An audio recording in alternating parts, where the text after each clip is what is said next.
quantity. What is physical quantity? And we all know what is physical quantity means.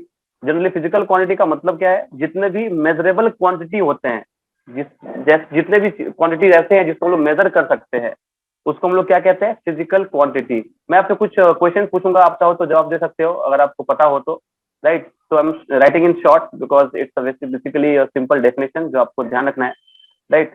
So physical quantity is what? It's all measurable quantities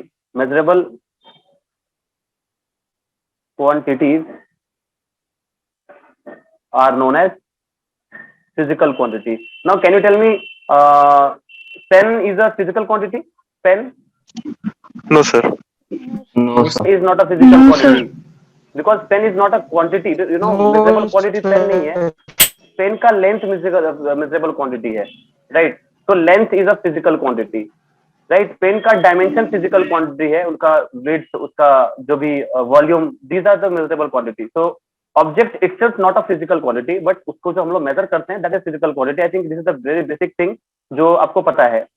physical quantity को हमने दो part में break किया. आपको sir एक question है. Physical, yes sir सोचे कि हीट है तो हीट को हम फिजिकल क्वांटिटी कहेंगे, क्योंकि हीट तो मतलब सोचिए इंटरनल एनर्जी या फिर जो है उनको अलग से मेजर नहीं किया जा सकता. Why not? उनका सब चेंज मेजर हो सकता है. No, no, listen. Physical, actually, heat is something in transit. Yes, you are correct कि heat जो है वो कहीं store बोल के कुछ नहीं होता है. Heat हमेशा एक transit form में होता है. It always flow from one place to other place.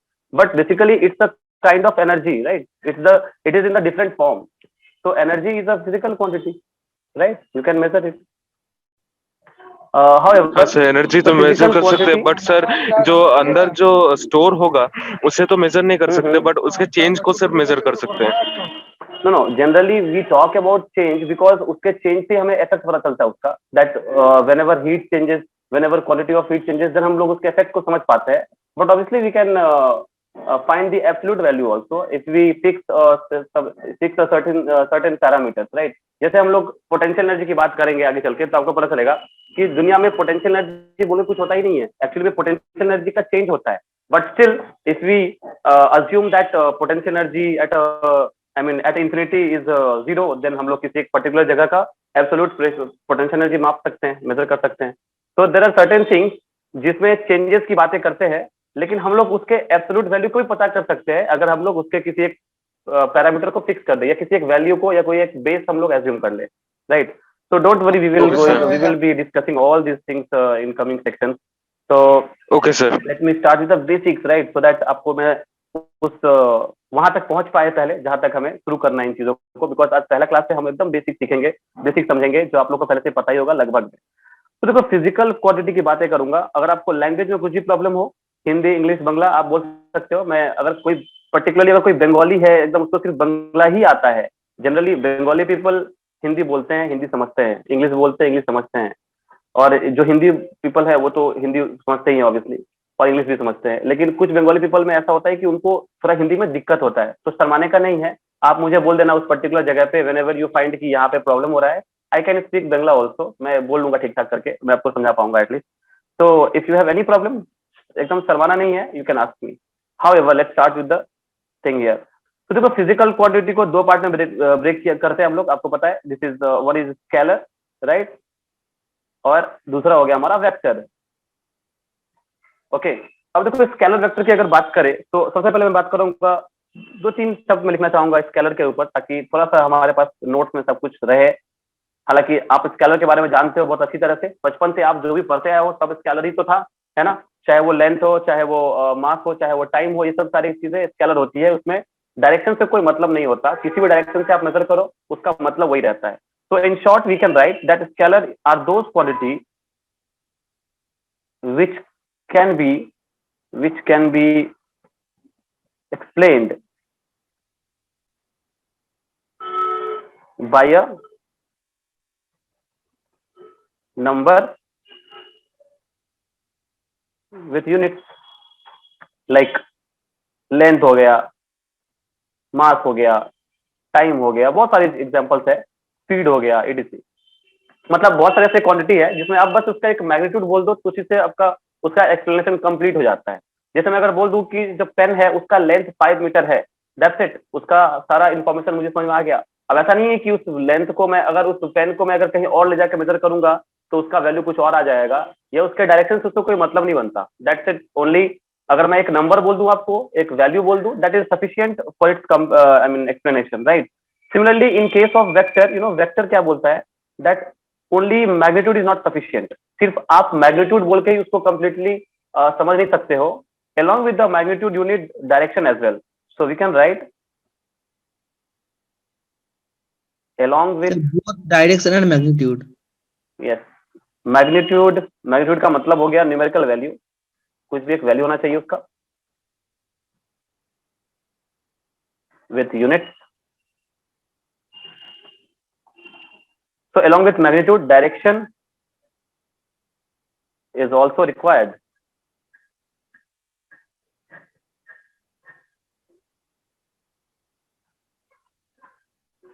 To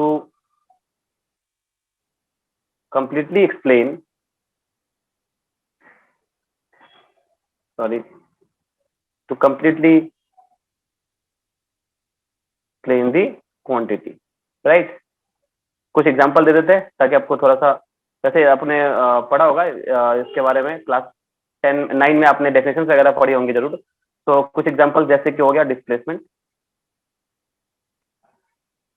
velocity, बहुत सारी चीजें हैं, एक्सेलरेशन, ये एक्सेलरेशन मैंने शॉर्ट में लिखा है, आपने शॉर्ट मत लिखना, etcetera, right. Okay, let me tell you, ये जो अच्छा स्केलर की बात करें, स्केलर या वेक्टर, अभी पता है आपको ये वेक्टर का एक्चुअल कंप्लीट डेफिनेशन नहीं है। वेक्टर में एक और खूबी होना चाहिए जिसके बिना वो वेक्टर नहीं बन सकता अभी भी, even if it has magnitude and direction. Yes, vector must follow, vector must follow the law of vector algebra. What does that mean? Law of vector algebra या law of vector addition, आप जो भी बोलो, law follow करना चाहिए। इसके लिए एक अलग से लॉ है, मैंने आपको पहले बताया था कि जो वेक्टर्स है उनकी दुनिया में उनका जोड़ने का तरीका, उनको घटाने का तरीका, उनको एक्सप्रेस करने का तरीका बिल्कुल अलग होता है compare to the scalar quantity जो हम लोग जनरल अलजेब्रा से सॉल्व करते आए अभी तक।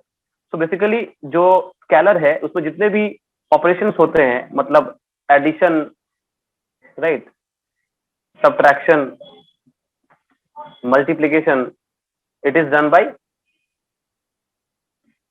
Simple law of algebra, but in this case this is something different, and more precisely, yes sir distance भी तो होगा ना वेक्टर क्वांटिटी, सर डिस्टेंस भी होगा वेक्टर क्वांटिटी? नहीं, distance is a scalar quantity because when I say distance between point A to point B, it does not matter कि आप दोनों पॉइंट के बीच के डिस्टेंस को किधर से मेजर करते हो, that distance will remain same. Yes, displacement is a vector quantity. Sir अगर हम बोलेंगे 5 मीटर टुवर्ड्स ईस्ट तो डायरेक्शन तो हुआ, तो आप जब 5 मीटर टुवर्ड्स ईस्ट बोल रहे हो तो आपने डायरेक्शन को स्पेसिफाई फिक्स कर दिया, वो डिस्प्लेसमेंट हो गया sir. Distance in a particular direction is displacement, right? हां sir, yes sir. Definition wise it's different thing. Yes, you can. So when we consider current, then while mentioning it we say the direction from in which it is flowing, but again current doesn't follow the laws of vector addition. Yes, so yes. can we say the scalar? I am going to write that note here only. वही बताने वाला था। Just listen very carefully. देखो अभी मैंने क्या बताया कि अगर किसी एक क्वांटिटी को अगर वेक्टर होना है तो उसके लिए एक तो मैग्नीट्यूड होना जरूरी है, दूसरा डायरेक्शन होना जरूरी है, और उसके साथ साथ उसको लॉ ऑफ वेक्टर अलजेब्रा भी फॉलो करना चाहिए, राइट? लेकिन कुछ ऐसे क्वांटिटीज हैं जिनके पास मैग्नीट्यूड है, डायरेक्शन है, और उनके पास but they are not they does not follow this law of vector algebra, and because of that उन क्वांटिटी को हम लोग वेक्टर क्वांटिटी नहीं कह सकते हैं। जैसे एग्जांपल के लिए करंट हो गया। लेट मी टेल यू, ये जो करंट है, ऑब्वियसली मैं इलेक्ट्रिक करंट की बात कर रहा हूँ। Electric current has got magnitude, yes, ampere में इसका यूनिट लिखते हैं हम लोग, 5 ampere, 3 ampere and all, and जो इसका डायरेक्शन है हमें पता है, I think you all know direction is from higher potential to lower potential, or you can say opposite to the flow of electrons. Current का direction हम लोग मान के चलते हैं. So basically, but you know what? It does not obey the vector law. जैसे मैं आपको एक एग्जांपल समझाऊं, तो मान लेते हैं ये मेरे पास वायर है. It has got 2 ampere current, and suppose here it is 3 ampere current, and suppose this angle is 30 degree. मान लेते हैं ये एंगल 30 डिग्री है, and this is the third part where current will flow. अब आपसे मैं पूछ लूं कि इसमें कितना करंट फ्लो हो रहा है, तो आपको क्या पता है? लॉ, जंक्शन रूल पता है? You know the junction rule? 5 ampere sir 5 ampere जाएगा. यस. तो कोई भी बता सकता है, कोई भी इसको कह सकता है that total जो करंट होगा that is 5 ampere. And suppose now what I'm doing, that I have changed this angle. Let's say this is 60 degree. Can you tell me what is the current now? 5 5 ampere 5 ampere. It's still 5 ampere. So what I can say that even if you change the angle, I mean it is not depending on the directions of the current, right? It is only depending कि आप junction law को follow करता है ये, और ये simple algebra से आपने लिखा है इसको. So it is not following that law of vector addition. That's why it's a scalar quantity, more precisely you can say, right? It's a scalar quantity. And let me tell you, in many places you may find that they will say कि electric current is a tensor quantity. मैं आपको एक बात बताता हूँ, समझना ध्यान से. ये थोड़ा सा एम्बिगियस बात है, लेकिन आप इसको मान सकते हो इस तरह से that if a vector, sorry, if a quantity has both magnitude and direction, but it does not obey vector law, then it is termed as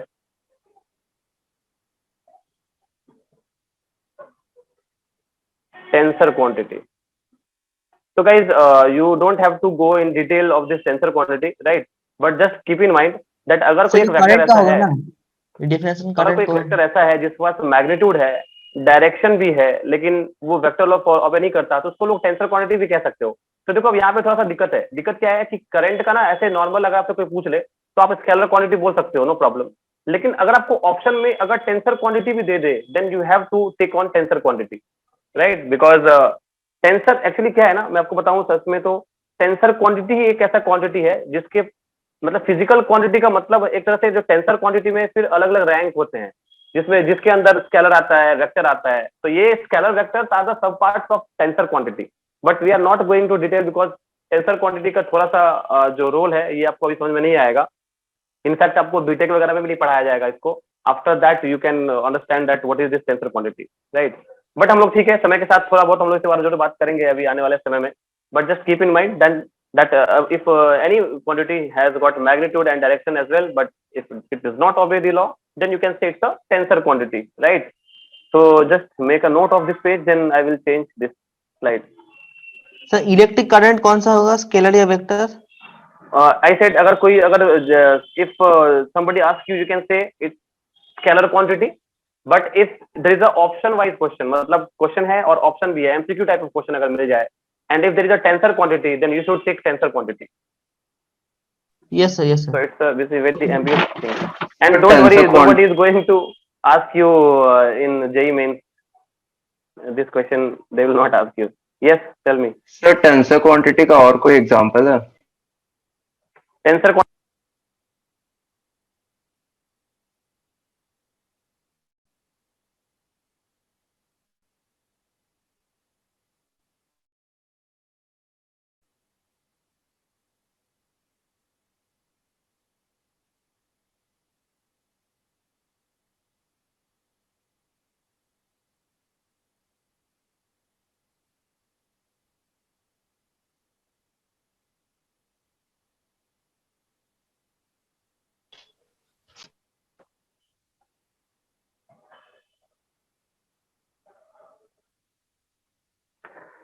okay, तो चेंज कर सकते हैं page.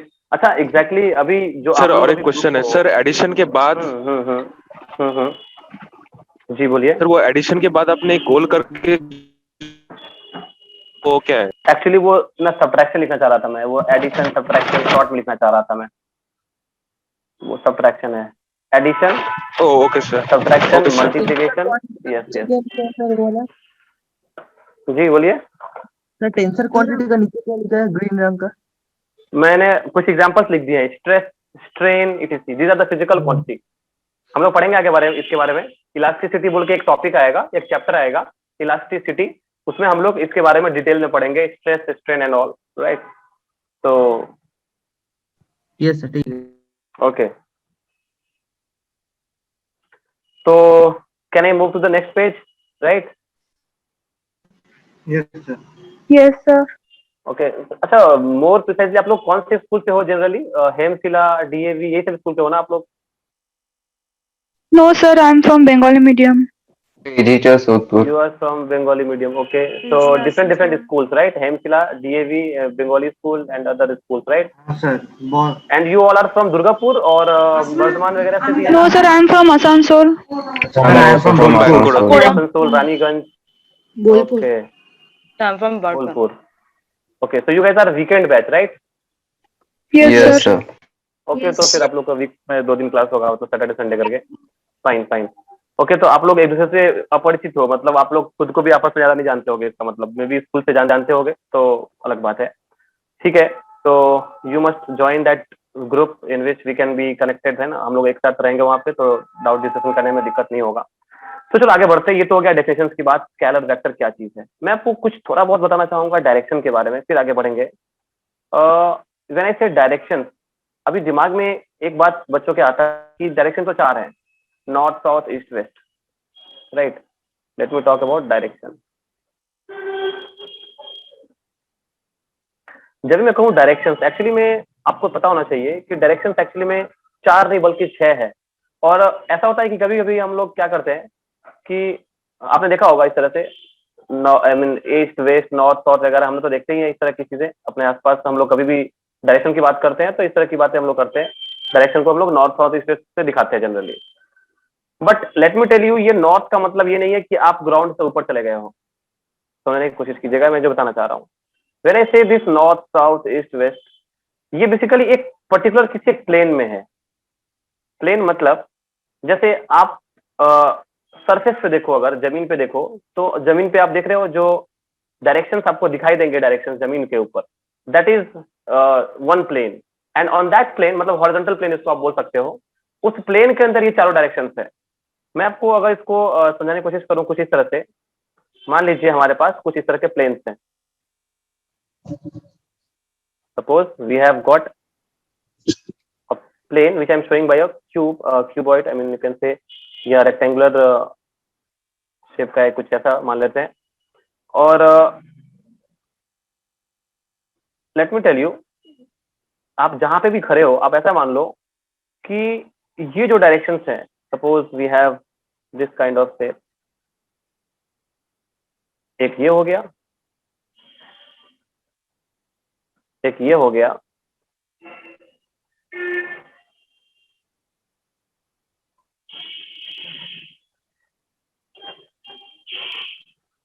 One is like this. Sir ये draw करेंगे? No no, let me explain, then you can draw. Okay sir. You can draw, no problem. आपके बाद में समझ में आने के लिए आपको ड्रॉ करना जरूरी है।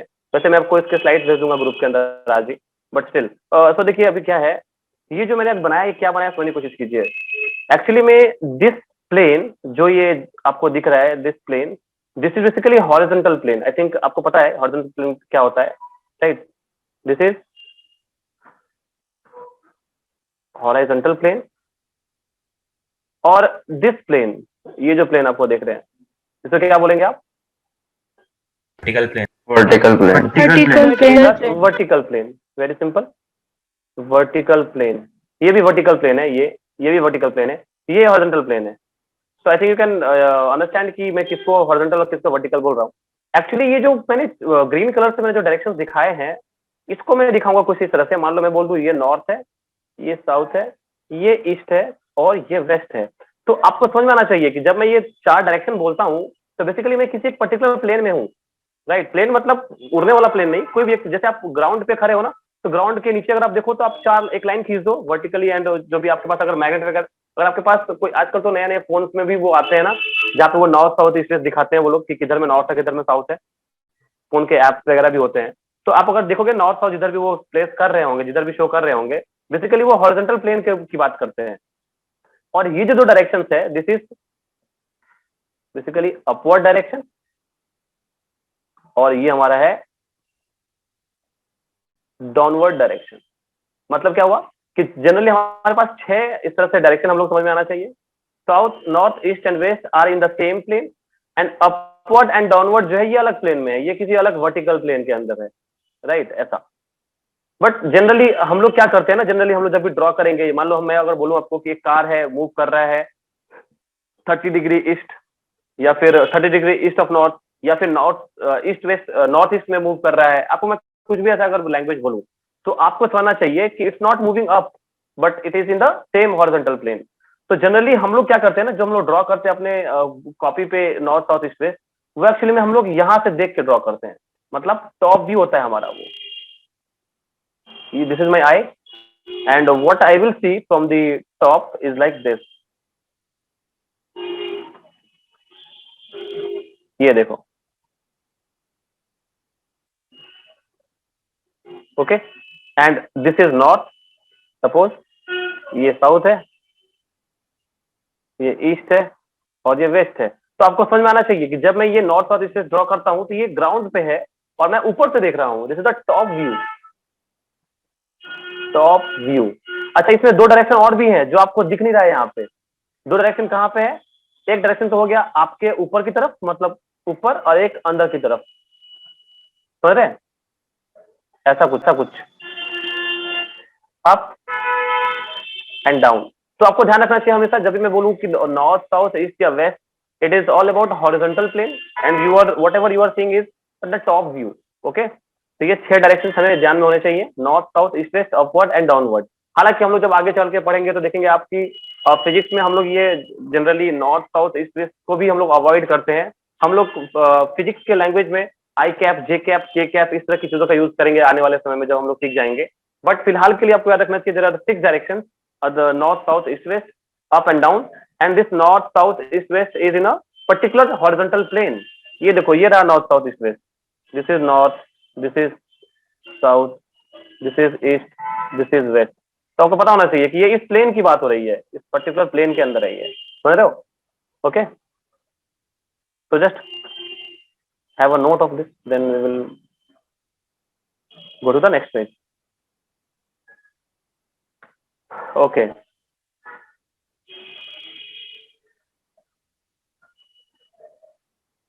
Are you done with this? I mean, drawing हो गया सबका? हाँ sir. Okay, just draw. Sir अभी शुरू किए। Okay, okay, draw कर लीजिए.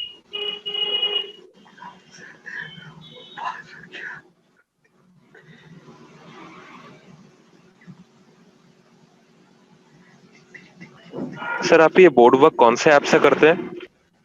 ऐसे तो बहुत सारे ऐप्स है, लेकिन मैं जनरली एक स्केच का एक ऑप्शन, एक ऐप होता है स्केच करने का, तो मैं वो यूज कर लेता हूँ जनरली. अच्छा, एक्चुअली ये ड्राइंग ऐप है, ड्रॉ करने के लिए जनरली होता है, बट अभी आजकल मतलब टीचिंग वगैरह के लिए सही रहता है ये ऐप. इसमें बहुत सारे ऑप्शंस हैं जो बहुत ही हेल्पफुल हो जाते हैं, तो ठीक रहता है. Okay sir, are you done? Yes yes. Sir एक क्वेश्चन था. सर, हम जब स्टडी करेंगे उस वक्त अगर हमको कोई दिक्कत हुई तो हम आपको फोन करके और उस व्हाट्सएप ग्रुप में भी पूछ सकते हैं ना?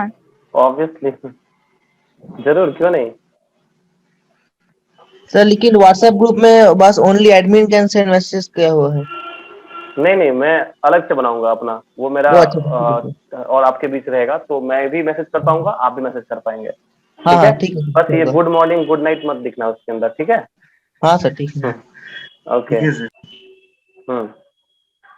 हाँ, तो ठीक है. अभी देखो, कुछ कुछ और बातें करते हैं, फिर आपको बताते हैं कि क्यों डायरेक्शन इंपॉर्टेंट है.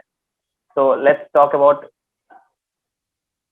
इम्पोर्टेंस ऑफ वेक्टर, फिर आगे बात करेंगे इसके बारे में।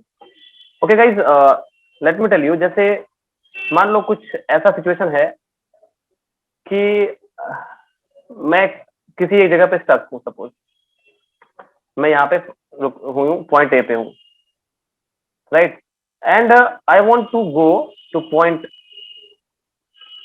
B which is at a distance of 5 metre. मान लेते हैं मुझे 5 मीटर में जाना है, 5 मीटर की दूरी पे मैं हूं, दिस इज 5 मीटर, राइट। और देखो आपको पता है कि 5 मीटर दूरी पे जाने के बहुत सारे तरीके हो सकते हैं। हो सकता है मैं ए से भी डायरेक्ट नहीं जा सकता हूँ, बिकॉज हो सकता है रास्ते में कुछ बिल्डिंग्स होंगे, रास्ते में कुछ भी हो सकता है, बाजार होगा, मार्केट्स होंगे, जहां से मैं डायरेक्ट तो नहीं जा सकता। तो obviously I have to take some turns, right. आप ऐसा मान लो कि मैंने टर्न कैसे लिए हैं, it is like this. Suppose मैं पहले, मेरे को कोई बोला कि ऐसा है कि आप 3 मीटर स्ट्रेट चलो और फिर 4 मीटर उससे टर्न ले लो, तो आपको ये मिल जाएगा। I think you know that ये एक ट्रिपलेट है, हाँ sir, Pythagoras theorem, Pythagorean triplet. Yes, 4 metre and 3 metre. मुझे किसने कहा कि आप 4 मीटर और 3 मीटर चले जाओ तो आपको मिल जाएगा पॉइंट बी। मैंने बोला ठीक है, सही है, ये ई मान लेते हैं इस पॉइंट को। ओके, तो मैंने क्या किया, अच्छा अब मेरे को कोई बार बोले कि भाई 5 मीटर दूरी पे एक पॉइंट बी है, आपको जाना है, और मैं अगर आपको कुछ नहीं बताऊं डायरेक्शन के बारे में, तो क्या आप कैसे भी जा सकते हो, कहीं पे भी जा सकते हो? इट्स नॉट श्योर कि आप बी पे जाओगे। मान लो किसी ने क्या किया कि किसी ने 5 मीटर जाने का सोचा, और उसने क्या सोचा, उसको ये बता दिया गया है कि 4 मीटर और 3 मीटर का तुमको टर्न लेना है, 4 और 3 का टर्न लोगे तो you will get your point B, जो कि 5 मीटर की दूरी पे है। तो मैंने बोला चलो ठीक है चलते हैं। तो मैंने क्या सोचा कि लेट्स बिगिन। तो मैंने क्या किया, 4 मीटर ऐसे गया और 3 मीटर में ऐसे चला गया, बट मैं तो किसी और पॉइंट पे पहुंच गया। So suppose this point is something like, मैं किसी एक पॉइंट पे पहुंच गया जिसका नाम मान लेते हैं, इट्स समथिंग लाइक डी मान लेते हैं इसको।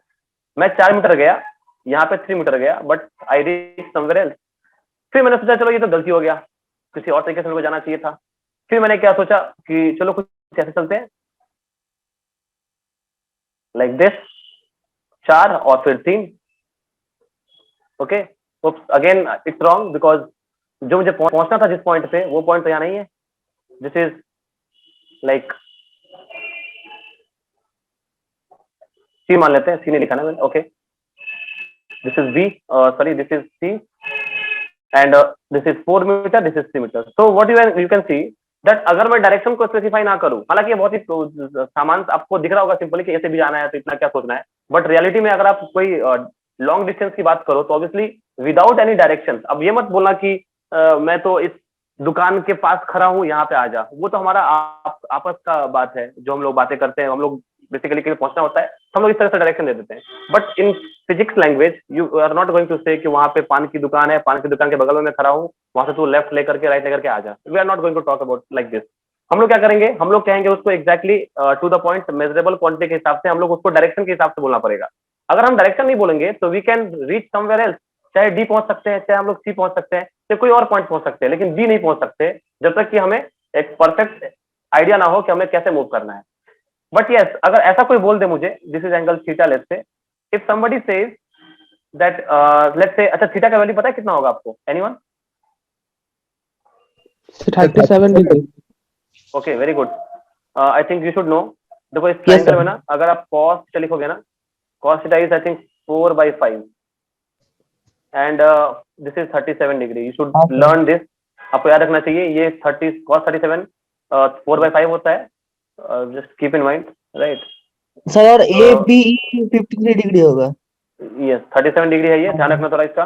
ये बहुत ही कॉमन, बहुत ही फेमस वैल्यू है जो आपको याद रखना चाहिए, एग्जाम में बहुत बार आपको देखने को मिल जाएगा। स्टैंडर्ड वैल्यू तो आपको याद ही होते हैं, इसको भी याद रखना है आपको। एंड यहाँ पे ये एंगल हो जाएगा 53 डिग्री, तो याद रखना if cos theta is 3/5 it's 53 degree, and तो भी है। तो देखो अगर आपको मैं बोल दूं that you have to walk 5 metre, मैं 2 ऑप्शन लिख रहा हूं, सुनना यहाँ पे क्या सही है, ईस्ट ऑफ नॉर्थ और 5 metre north of east, which one is correct? second आपको one 5 मीटर मूव करना है. Northeast. सॉरी, I have तो to show you the angle also. Just wait. यहाँ पे एंगल लिखना जरूरी है. 37 डिग्री ईस्ट ऑफ नॉर्थ और 37 degree north of east. Which one is correct? So this is obviously east, this is north, this is south, this is west. So guys, you can see that 37 degree with east, 37 degree with east towards north. देखो north of east बोल रहा है ना, मतलब 37 degree with east towards north. तो east के साथ 37 degree north के तरफ. ये north है, ये east है. I think you can understand. Between north और east मेरे को मूव करना है, बट एंगल किसके साथ बनाएंगे? ईस्ट के साथ, लाइक दिस. सो अगर मुझे कोई बोल दे डायरेक्शन इस वैल्यू के साथ साथ, यानी कि अगर मैग्नीट्यूड के साथ मेरे को डायरेक्शन बोल दे, देन इट इज पॉसिबल कि मैं ए से कहां पहुंच जाऊंगा, बी पहुंच पाऊंगा. So it is very important कि आपको डायरेक्शन का भी आइडिया हो. मैं आपको एक और बेसिक सा एग्जांपल समझाता हूं ताकि आपको थोड़ा समझ में आए कि कैसे डायरेक्शन इंपॉर्टेंट है हमारे लिए. ये तो मैंने आपको एक केस बताया. मान लो ऐसा बोल दूं कि there is a block. Okay, there is a block which is let's say 5 kg block which is resting on a surface like this, and suppose I tell you कि भाई इसमें फोर्स लगाना है और मेरे को इसको मूव करवाना है, right? Let's say 10 Newton force apply करना है. Now suppose if I don't tell you कि फोर्स कैसे लगाना है, तो nobody knows कि that आप इसमें क्या इफेक्ट प्रोड्यूस कर सकते हो. आपके मर्जी के हिसाब से आप किधर भी फोर्स लगा सकते हो सकता है आप 10 न्यूटन फोर्स से इसको मूव करना चाहते हो, but what is happening that you are applying a force like this. आप बताओ, क्या 10 न्यूटन ऐसे फोर्स लगाने से लगाना और 10 न्यूटन फोर्स ऐसे लगाना, क्या दोनों सेम बात है या अलग अलग चीजें हैं? अलग है. अलग है sir. In this case it is not going to move. Yes, in this case it is not going to move, but in this case it may move अगर फ्रिक्शन फोर्स को ओवरकम कर ले तो, right? So you can see that if I change the direction of force, effect is different, motion is different, right? So you can say that force is not a simply a number, but it's also depending on the direction, right? Otherwise you will get a different cases in different situations. Like अगर आपको बोल दे कि मान लो 5 Newton force यहाँ लगा रहे हो और 5 न्यूटन यहाँ भी लगा रहे हो, तो क्या ये बात, और कोई अगर ऐसे कर ले दैट 5 न्यूटन यहाँ लगा रहे हैं एंड 5 न्यूटन यहाँ लगा रहे हैं, क्या दोनों में अलग इफेक्ट हो जाएगा? इसमें कोई मोशन ही नहीं होगा पार्टिकल में, because from both the side that net force is zero. And in this case you can सी जो टोटल फोर्स है वो राइट की तरफ लग रहा है. In this case it is 10 newton. So ये जीरो क्यों हो रहा है, ये तो हम लोग कॉमन सेंस से देख के समझ आ रहा है, but I will tell you that vector को कैसे ऐड करते हैं. Basically you are adding vector, तो +5 and -5 is becoming 0 by normal scalar हिसाब से भी आ जा रहा है ये, but I will tell you that this is not the correct way to write, this is not the correct way to add कि आप सीधा +5 -5 कर दो. हाँ, यहाँ भी आप डायरेक्ट कर सकते हो because 5 + 5 10 Newton, but in the coming section you will सी अगर कोई 5 न्यूटन फोर्स ऐसे लगा दे किसी एक ब्लॉक के ऊपर और अगर कोई 5 न्यूटन ऐसे लगा दे, आप बताओ क्या टोटल फोर्स 10 होगा या कुछ और होगा? सर कुछ और होगा. Yes, it is depending on angle. क्योंकि देखो कुछ और क्यों मैं बोल रहा हूँ, बिकॉज आपको पता है कि अगर ये एंगल, मैं वही बोल रहा हूँ that you can see that in both the cases you can see that 5 Newton force लगा रहे हैं हम यहाँ पे 5 बट दोनों का वैल्यू कुछ अलग आ रहा है. इसका क्या मतलब है? That we are not adding it like scalar कि 5 और 5 10, ऐसा कुछ नहीं है. 5 और 5 10 ऐसा नहीं कर रहे हैं हम लोग. It is some kind of, it is following some kind of mathematics, right, जो कि थोड़ा सा अलग होगा. हम लोग उसके बारे में डिस्कशन करेंगे डिटेल में. But this is the importance of direction, that because without direction you are not sure that where what is will be the effect on the body, right? So let's discuss that how to I mean how we can do the calculations in case of vectors. कैसे हम लोग different operations कर सकते हैं using the vector technique. But before that we are going to discuss some the basic definition, basic form of vectors. मतलब कैसे उसको represent करना है, कैसे उसका symbolic form होगा, कैसे उसके magnitude को show करेंगे, how geometrical it is represented, that we are going to see, right? So can I change this page? अगर आप नहीं किए हो तो कर लो. Take 20 seconds. सर 1 मिनट रुकिए. Okay.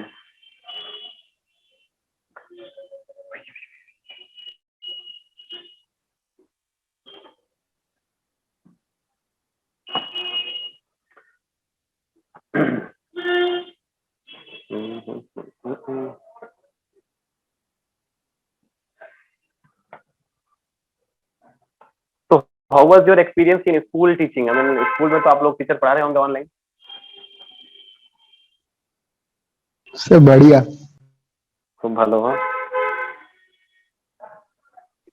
স্যার কিন্তু অফলাইনে বেশি ভালো হতো অনলাইনের থেকে। That's true, but it's sir all पर अबाउट जो कोरोना। लोग कुछ इंट्रोवर्टेड है उनके लिए यही अच्छा है। इंट्रोवर्ट मतलब क्या, कैसा टाइप का, किस सेंस की बात कर रहे हैं? सर ऑनलाइन क्लास में मेरे काफी सारे दोस्त को आंसर नहीं देते, चुपचाप बैठे रहते हैं। Okay, okay. So it's not going to help in the final examination, right? So আবার ওইটাতে প্রবলেম হয়ে যাবে।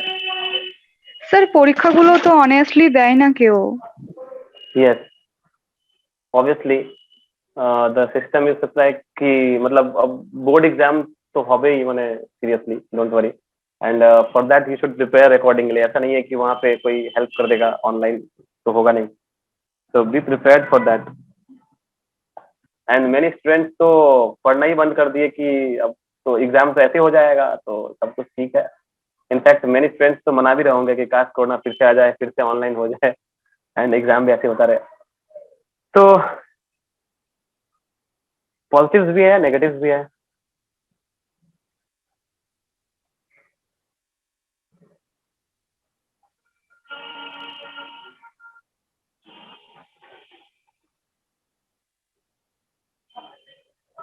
However, so let's see how to represent a vector. Okay, तो देखो रिप्रेजेंटेशन ऑफ अ वेक्टर, सबसे पहले हम बात कर लेते हैं कुछ डिफरेंट फॉर्म्स की। जैसे कि सबसे पहले बात करेंगे सिंबॉलिक फॉर्म की।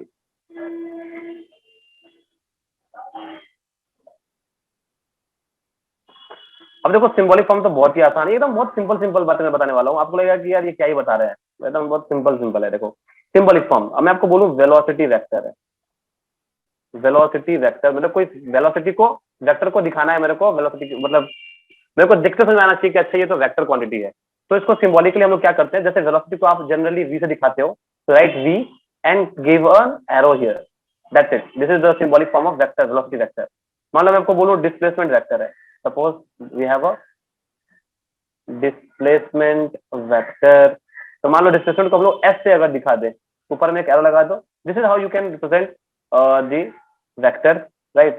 अच्छा, अब जैसे बात कर लेते हैं कि how we can show the magnitude of a vector. Yes, ये डिस्प्लेसमेंट और डिस्टेंस का कन्वेंशनल सिंबल एस क्यों होता है?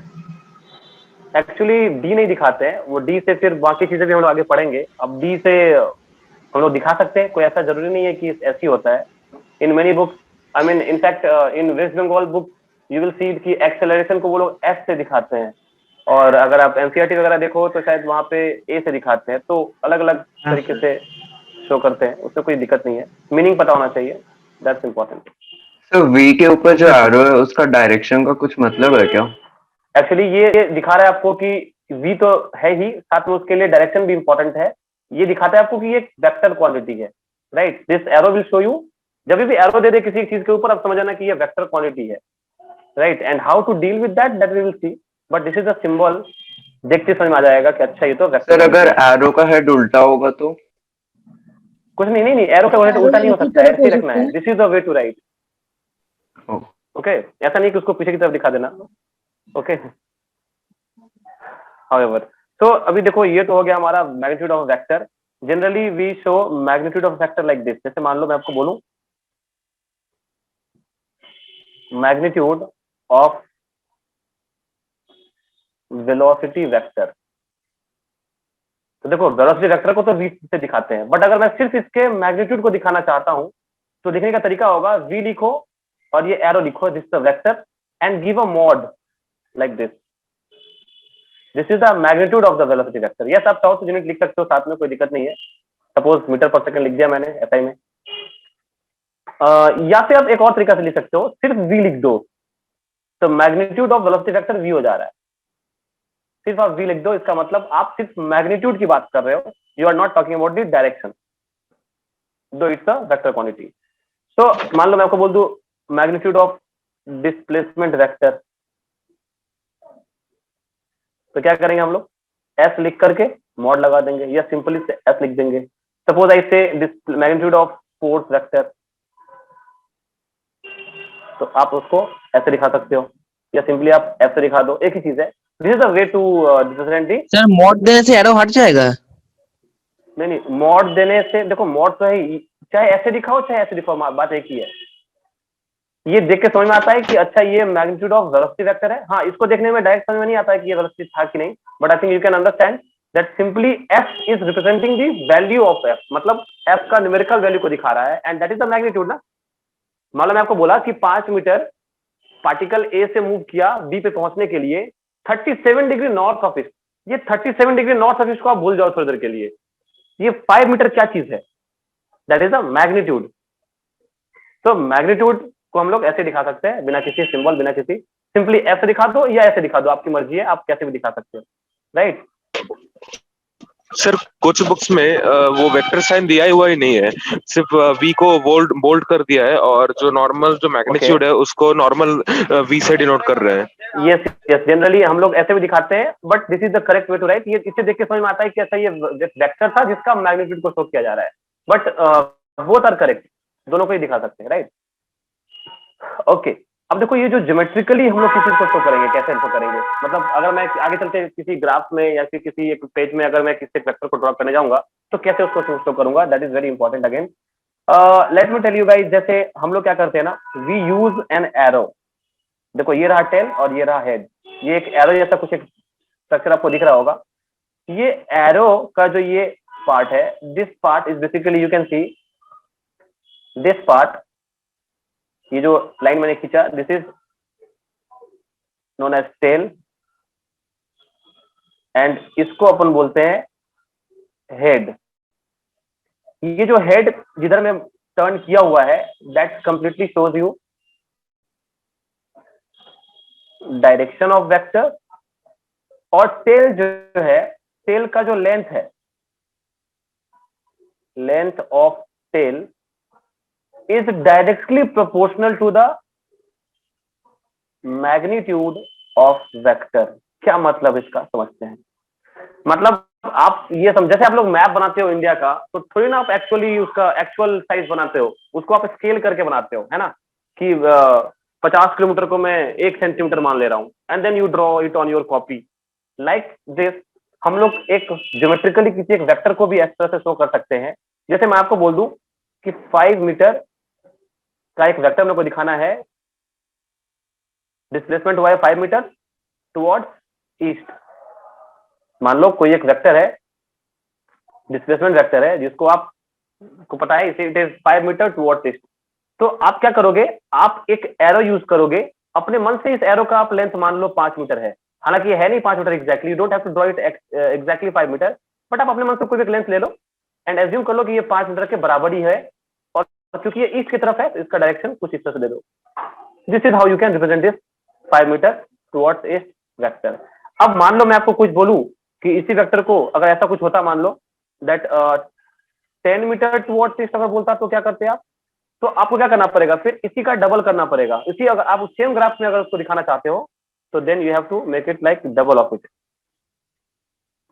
Which completely shows that length of this tail is directly proportional to the magnitude of the vector। मतलब जितना ज्यादा आप मैग्नीट्यूड बढ़ाओगे या घटाओगे, उसके अकॉर्डिंग ये टेल का लेंथ आपको लेना पड़ेगा, ठीक है। कंपेयर अगर करोगे आप दो वेक्टर को, तो इस तरह से आप कंपेयर कर सकते हो, उसका लेंथ का प्रोपोर्शनल होगा उसका magnitude. Is that okay? Yes sir. Yes, sir. Okay. Yes, sir. Okay, let me take one more example, ठीक है। जैसे मैं एक और बात कह दूं, जैसे मैं आपको मैं बोल दूं कि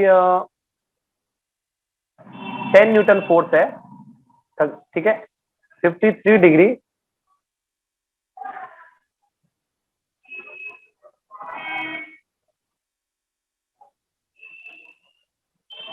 वेस्ट ऑफ साउथ, ऐसा कुछ आपको बोल दूं, इसका क्या मतलब हो जाएगा। पहली बात तो आपको क्या करना चाहिए, आपको तो पहले डायरेक्शन फिक्स कर देना चाहिए, कहीं भी डायरेक्शन फिक्स कर दीजिए। Suppose this is east, this is north, this is south and this is west. तो एक चीज तो तय हो गया है कि 10 न्यूटन का फोर्स लग रहा है, और किधर लग रहा है आपको बोल दिया है, 53 डिग्री वेस्ट ऑफ साउथ की तरफ लग रहा है। अच्छा, 53 डिग्री वेस्ट ऑफ साउथ का क्या मतलब है, 53 degree with the south, right.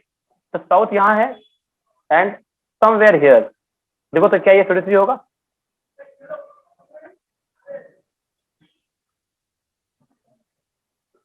Yes, waste और साउथ के बीच में कहीं ना कहीं होगा, लेकिन 53 डिग्री के साथ। And suppose you are showing this value, तो आपके कहने का मतलब आप ये बता रहे हो कि ये जो लेंथ है ना, this length is equivalent to 10 newton. अब मैं आपको बोल दूं 15 न्यूटन लगा रहा है, तो क्या करोगे आप? For 50 Newton what you will do? You will sir length थोड़ा इंक्रीज करेंगे। Enlarge this. यस, आप इसको वेक्टर को आप ऐसे दिखाओगे, मैं ग्रीन पे से दिखा दे रहा हूँ, लगभग में ये दिखाओगे आप 15 न्यूटन के फोर्स को, या किसी भी डायरेक्शन में आप बोल सकते हो, जरूरी नहीं किसी से बोल रहा हूँ।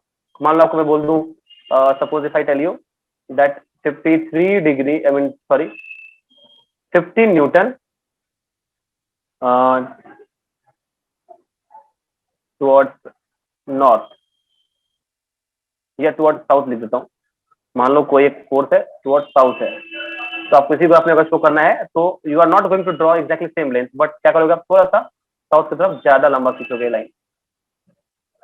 ये दिखा रहा है आपको 50 Newton towards east, sorry south. तो मतलब कहने का ये है कि जो लेंथ आप ड्रॉ करोगे it will be according to the magnitude, ताकि आप जब इसको आगे चल के जब ग्राफ हम लोग बनाएंगे, जब हम लोग ज्योमेट्रिकली इसको समझने की कोशिश करेंगे, तो हमारा जो हम लोग एजम्पशन लिए हैं और जो हम लोग लॉ पढ़ेंगे उसके साथ एकदम मैच करेगा। तो थोड़ा सा इसको ध्यान रखना है अपने को। Okay, should I change page? आप कॉपी कर लो, एक मिनट का टाइम दे रहा हूँ। सर ये We will move to the 53 next degree west of south और 37 degree south of west actually आपका आवाज कट क्या रहा है, आप फिर से एक बार बोल सकते हैं? Sir 53 degree west of south को 37 डिग्री साउथ ऑफ वेस्ट लिख सकते हैं क्या? Actually I am not able to hear you, वो कट क्या है आपका? आप लिख सकते हैं या फिर check your connections once.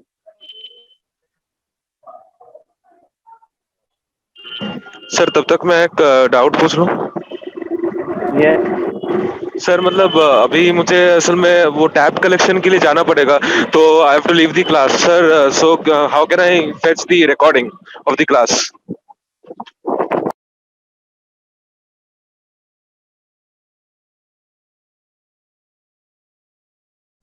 Sir screen share off हो गया है।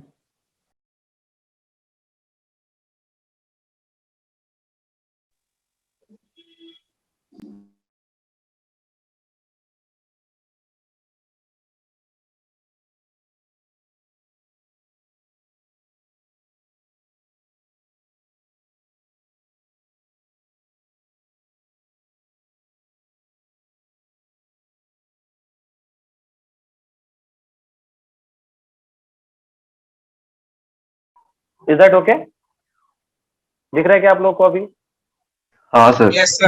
Okay okay, yes sir. Yes. अब आप पूछ सकते हैं, शायद कुछ मेरे को लगता है जैसे कुछ इंटरनेट का कुछ प्रॉब्लम था, इसीलिए ऐसा कुछ हो रहा था। ओके, तो यहाँ तक हो गया है क्या? कोई डाउट है इसमें तो पूछ लीजिए, फिर आगे बढ़ते हैं।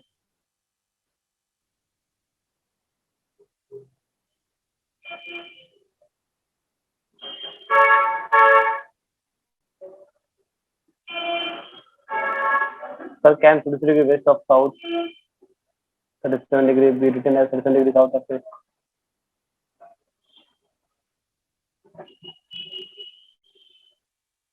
Uh, 53 degree west of south का मतलब है, देखो 53 डिग्री वेस्ट ऑफ साउथ को क्या आप 50 डिग्री साउथ ऑफ वेस्ट लिख सकते हैं? नहीं, बिल्कुल नहीं। अगर आप इसको लिखना चाहते हो किसी और तरीके से, तो आप ये लिख सकते हो, वन ऑफ द डाउट केम, देखो ये अगर 53 है तो ये कितना है? 37 डिग्री। तो अगर आप इसके अकॉर्डिंग लिखना चाहते हो तो आपको लिखना चाहिए 37 degree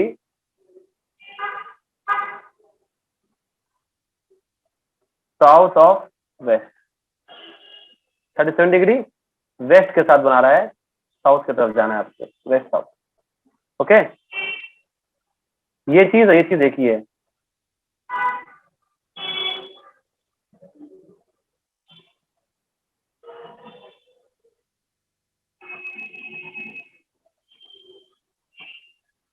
okay, waste of south का मतलब एक बार बोल दीजिएगा सर। क्या वेस्ट ऑफ साउथ का मतलब? हाँ, वेस्ट yes, का sir. मतलब साउथ के साथ एंगल बनाएगा। When I say west of south, हाँ सर। सपोज आई से 30 डिग्री वेस्ट ऑफ साउथ, मतलब 30 degree with the south. So this is south, this is west, so it will be like this.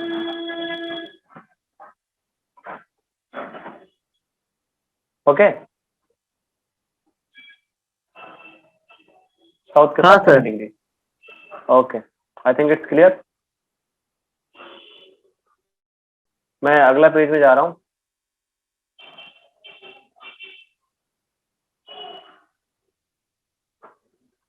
चलो ये हो गई एक बात. और एक बात करते हैं फिर. हम लोग रिप्रेजेंटेशन सीख रहे हैं, कैसे रिप्रेजेंट करना है वेक्टर्स को. ओके, अभी एक बात बताओ. जैसे कि हमने देखा कि कोई एक वेक्टर है जिसको हम लोग एरो से दिखा सकते हैं, और उसका हेड जो है, जो एरो का हेड है that will show the direction, and जो टेल का लेंथ है that will show you the magnitude. Okay, अब इमेजिन करो that we have a vector like this. ये वेक्टर का मैं कुछ नाम दे देता हूँ. मान लेते हैं ए वेक्टर है ये. इस ए वेक्टर का देख रहे हो आप, लेंथ कुछ लगभग में इतना कुछ मैंने रखा है, और direction is something in this direction. अब मैं एक और ड्रॉ कर रहा हूँ, समझना ध्यान से. सपोज एक और वेक्टर है जो कुछ ऐसा ड्रॉ किया है मैंने. Let's say like this. मैं इसका नाम देता हूँ वेक्टर बी. और मान लो the length of this arrow and length of this arrow is same. Okay, क्या ए और बी अलग अलग वेक्टर्स है कि एक ही वेक्टर्स है? क्योंकि आप ध्यान से देखो, इनका डायरेक्शन भी सेम है. बिल्कुल, इनका डायरेक्शन भी सेम है. Sense of direction is same. देखो इधर ही है. और इनका मैग्नीट्यूड भी सेम है. So guys, can I say that vector A is equal to vector B? Because ना तो इनके मैग्नीट्यूड में कोई फर्क पड़ता है, ना तो इनका डायरेक्शन में कोई फर्क पड़ता है. इनका मतलब एक ही है ये. अब जरा एक और एग्जांपल ले लो. मान लो मैं ए वेक्टर को, अगर मैं कोई एक और वेक्टर ले लूं, कुछ ऐसा ऐसा ले लो, this red one, I mean this colour you can see. इसका भी लेंथ मान लो एग्जैक्टली वही है. मान लो ये 2 मीटर है, ये भी 2 मीटर है, और मान लो ये भी 2 मीटर है. Can you tell me, and direction obviously it's collinear with the A. Can I say that this vector is also same with vector A and B? Yes sir. Yes sir. Okay, तो क्या मैं ऐसा नहीं बोल सकता? अच्छा, एक और वेक्टर एग्जांपल लेते हैं, then I am concluding it, right. मान लो कोई एक और वेक्टर ऐसा है, वेक्टर लाइक दिस, जिसका वैल्यू ऑब्वियसली 2 मीटर ही मान लेते हैं, अभी भी है, but direction is something else. इसका नाम ले लेते हैं not equal to. This is D. Not equal to. Not equal. Okay, and one more vector I'm taking here like this. Let me take like this.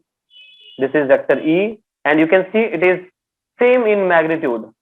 Suppose this is also 2 meter of length, and this is E vector, but direction is just anti-parallel to the vector A, B, or you can say C. एक ही बात है. तो बताइए, क्या हम लिख सकते हैं A, B and C are equal, but they are not equal with D, and they are not equal with E even, right? Even if their magnitude are same, but direction is different. ये तो एक बात समझ में आता है आपको, क्योंकि देखो दो वेक्टर सेम तभी होगा जब उनके मैग्नीट्यूड और डायरेक्शन, उनके पास दो ही चीज तो है. वेक्टर के पास तो दो ही चीज है, मैग्नीट्यूड और डायरेक्शन. लॉ हम लोग सीखेंगे आगे चल के, बट इनके पास शो करने के लिए दो ही चीज है. अब क्या आपको मैं ऐसा कह दूं? सर मॉड इक्वल हो सकता है तो? यस, सबका मॉड इक्वल हो सकता है तो? Yes we can write. चलो आपकी बात मैं यहाँ पे लिख भी देता हूँ. बिल्कुल सही बोल रहा है आपने. वेक्टर ए का मॉड, वेक्टर बी का मॉड, वेक्टर सी का मॉड, वेक्टर डी का मॉड, एंड वेक्टर ई का मॉड जो मैंने लिया है यहाँ पर, वो सेम आप लिख सकते हो. मतलब मैं ऐसे लिख सकता हूँ इस तरह से, या simply A equal to B equal to C equal to D equal to आप लिख सकते हो, क्योंकि इनका मैग्नीट्यूड सेम है. बट मैं इसको बताने का मेरा मेन जो रीजन था वो ये था, ये बताना आपको कि देखो वेक्टर जो है आप, वो इनवेरिएंट है. मतलब आप उसको किधर भी ले जा सकते हो, लेकिन ध्यान रहे, ना तो आप उसके मैग्नीट्यूड में कोई चेंज लाओगे, और ना आप उसके डायरेक्शन में चेंज लाओगे, तो फिर उसमें कोई भी बदलाव नहीं होगा. मतलब पैरेलल शिफ्टिंग, क्या मैं, यस, पैरेलली शिफ्ट कर सकते हैं, कोलिनियरली शिफ्ट कर सकते हैं. Is that correct? If I shift that, if I shift any vector, मान लो मैं ए वेक्टर को शिफ्ट करके इधर शिफ्ट करके करके करके करके यहाँ पे ले आया, तो एक ही बात तो है, कोई वेक्टर ए में चेंज थोड़ी आएगा. सो what I can write that any vector, let me write that statement, it's very important. any vector is invariant,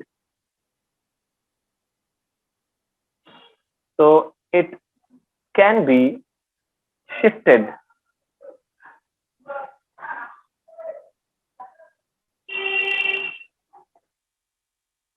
parallelly, or you can say collinearly, whatever you say. मतलब fact ये है कि कोई vector जो है वो कहीं भी आप ले आ सकते हो स्पेस में, लेकिन ध्यान रहे इनके मैग्नीट्यूड और डायरेक्शन को चेंज नहीं करना है आपको। So in short, in vector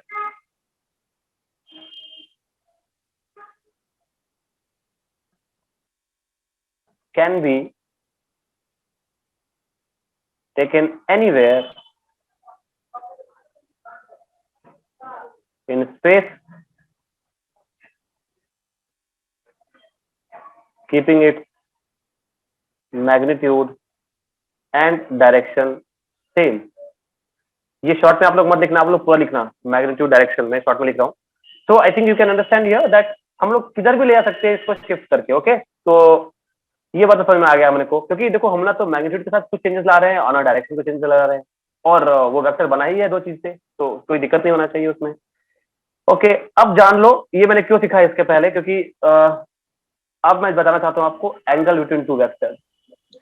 sir बोल रहे हैं कि आप जो वेक्टर बनाए ना, A vector, B vector, C, D और ई, यस सर उसमें मैग्नीट्यूड सेम है, उसीलिए mod of A vector equal to mod of B vector, फिर बिल्कुल उसीलिए होगा ना। बिल्कुल बिल्कुल, ओ ठीक है भले सर। ही मैग्नीट्यूड सेम है बट उनके डायरेक्शंस अलग अलग हैं। अगर दो चीज को देखो, दो खासकर ई और डी को देखो, they are not equal with the vector A, vector B and vector C, but yes their magnitudes are equal, both are different things. Okay, now angle between two vectors कैसे पता चलेगा कि एंगल बिटवीन टू वेक्टर्स कैसे लेना है हमें। तो मैं कुछ पहले एग्जांपल लेता हूँ, फिर मैं स्टेटमेंट लिखता हूँ, ठीक है। आप लोग खुद समझ पाओगे कि क्यों लिख रहा हूँ स्टेटमेंट ऐसा। मान लो हमारे पास एक वेक्टर है कुछ इस तरह से, इसका नाम दे देता हूं वेक्टर ए, और मतलब कहीं भी स्पेस में पड़ा हुआ है इस तरह से, और एक वेक्टर कहीं इस तरह से था वेक्टर बी, ये भी स्पेस में पड़ा हुआ था कहीं ना कहीं। मैंने सोचा कि चलो ठीक है, इनके बीच का एंगल निकालते हैं। मेरा सवाल है angle between vector A and vector B is what. तो मेरे पास मान लो स्केल, मेरे पास वो है, क्या बोलते हैं जिससे हम लोग मापते हैं ना एंगल वगैरह, उस इंस्ट्रूमेंट को क्या बोलते हैं? प्रोटेक्टर। प्रोटेक्टर है हमारे पास, प्रोटेक्टर है हमारे पास। तो मेरे पास प्रोटेक्टर है, और मैंने क्या करा कि ये काम दिया कुछ बच्चों को दिया, मैंने खुद भी लिया। तो देखो क्या क्या पॉसिबिलिटी है, बच्चे क्या क्या कर सकते हैं, और आपको बताना है कि इसमें कौन सा सही तरीका होगा लिखने का। ओके, मान लो कोई एक बच्चा ने क्या किया, उसको ये बात पता चला कि वेक्टर तो इनवेरिएंट है, इनवेरिएंट है राइट, कहीं भी शिफ्ट कर सकते हैं एंगल निकालने के लिए। तो चलो ठीक है, मेरे पास प्रोटेक्टर था ही, तो मैंने क्या किया ना कि इस वेक्टर को कुछ इस तरह से, एक वेक्टर को मैंने पहले ऐसे ले गया, वेक्टर ए को यहाँ लाया, और वेक्टर बी को जस्ट थोड़ा सा पीछे लाया, एकदम कोलिनियरली लाया। तो आई थिंक कोई चेंजेस तो नहीं आएगा, ये भी अभी भी वेक्टर बी रहेगा ये। और मैंने क्या किया, प्रोटेक्टर से एंगल माप लिया। ये ऑप्शन है। एक बच्चे ने क्या करा कि उसने ए को तो ऐसे रखा फिर से, और बी को ना शिफ्ट करते करते करते करते करते करते करते करते यहाँ ले आया। देखो पैरेलली शिफ्ट किया उन्होंने, तो पैरेलली शिफ्ट करके यहाँ ले आया। देखो अभी भी वेक्टर बी वैसा ही है जैसे यहाँ पे है, देखो ध्यान से पैरेलली है, मैंने उसके डायरेक्शन में चेंज नहीं लाया और ना ही मैग्नीट्यूड में चेंज लाया है। और उसने क्या करा, ये एंगल मेजर कर लिया। एक और बच्चे को मैंने दिया, उसने क्या किया, देखो व्हाट ही डिड, उसने इस बार बी को तो ऐसे ही रखा, उसने ए को सॉरी बी को उसने ऐसे रखा, बट उसने ए को शिफ्ट किया ऐसे ऐसे ऐसे ऐसे और फिर ऊपर ले आया।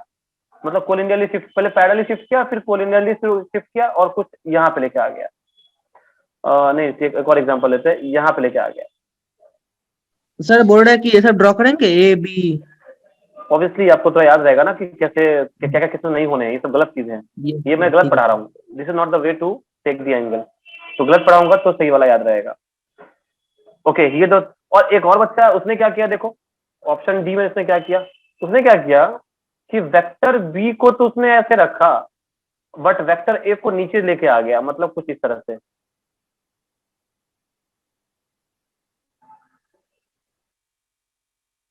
और एक फाइनल से बताता हूं, एक और बच्चे ने क्या किया कुछ इस तरह से। ओके नहीं, काफी हो गया। अभी देखो आपको ये क्या समझना है सबसे पहली बात तो, कि कौन सा एंगल एक्चुअली में एंगल बिटवीन टू वेक्टर्स लेना है, कौन सा एंगल को आप एंगल बिटवीन टू वेक्टर्स बोलोगे। तो आप ध्यान से देखो, this is not the correct way to write. Sir B होगा। This is not the correct way to write, sir DV but होगा। ऑप्शन D और डी E इज होगा। Correct and option B is correct. Why? देखो जब दो vector के बीच के angle की बात करते हैं, मान लो मैं इधर मूव कर रहा हूं, मैं इधर डिस्प्लेस कर रहा हूं और कोई इधर डिस्प्लेस कर रहा है, तो आप ही बताओ क्या आप दोनों के बीच के डिस्प्लेसमेंट का एंगल ये बोलेंगे या फिर ये बोलेंगे? ऑब्वियसली आप थीटा बोलोगे ना, हाँ फाइव सर। थोड़ी बोलोगे। फाइव तो थीटा। तब बोलते जब पार्टिकल इधर मूव कर रहा होता। मतलब this is the correct way to explain the angle. So what I am trying to say that whenever I say angle between two vectors, आपको याद रखना है कि एंगल बिटवीन वेक्टर्स का मतलब है या तो दोनों वेक्टर के हेड आपस में मिले होने चाहिए एक पॉइंट पे, या तो उनके टेल कोइंसाइड करने चाहिए। जैसे कि ऑप्शन बी में देखिए दोनों के टेल कोइंसाइड कर रहे हैं और ऑप्शन डी में दोनों के हेड कोइंसाइड कर रहे हैं। ये हेड ही तो है, ये भी एक तरह से यहाँ मैंने ड्रॉ कर दिया है भले, but this is the head,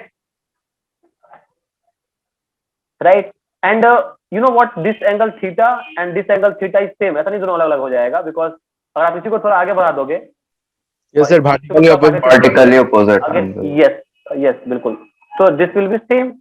So what I'm trying to say that whenever they ask you for angle between two vectors, आपको दो पॉइंट याद रखना है। पहला, that place the two vectors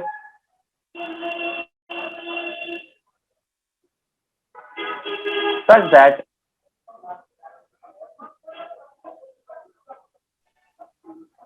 their head or tails coincide. Simple. अब कहानी खत्म नहीं हुआ यहाँ पे। उसके बाद आपको याद रहे कि यहाँ पे देखो दो दो एंगल है। एक तो कोई बोलेगा सर ये वाला एंगल लूं या ये वाला एंगल लूं। Keep in mind smaller angle लेंगे हम लोग, और क्यूट और ऑब्टूस दो एंगल बनेगा ना, कोई भी दो पॉइंट अगर मिलेंगे तो। So the smaller of the two angles between the vector is taken as the angle between vectors. ये आपको ध्यान रखना है, बहुत ही सिंपल प्रोसेस है। जस्ट आपको क्या करना है, दो वेक्टर को इस तरह शिफ्ट करना है कि उनके हेड टू हेड या टेल टू टेल मिल जाने चाहिए। यहां तक हुआ क्या? देख लो एक बार, कॉपी कर लीजिए, अगर नहीं किए तो जल्दी कर लीजिए। Yes, and after every class generally I use to share the slide screenshot of the classes, but let me tell you I will suggest you कि आप लोग क्लास में ही मेरे साथ साथ ही नोट्स को कॉपी करते चलोगे, बिकॉज जो आप पढ़ते हुए नोट्स करते हो उसको याद रखने में याद रह पाता है ज्यादा देर तक। अगर आप बाद में कॉपी करोगे तो फिर वो थोड़ा दिमाग से ओझल हो जाएगा, थोड़ा थोड़ा लगेगा कि बाहर हो चुका है दिमाग से। तो बेटर कि आप साथ ही करते चलो।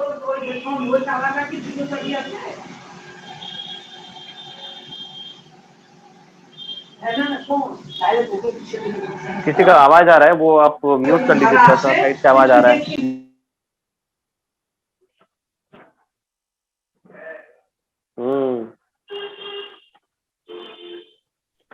सर एक सेकेंड।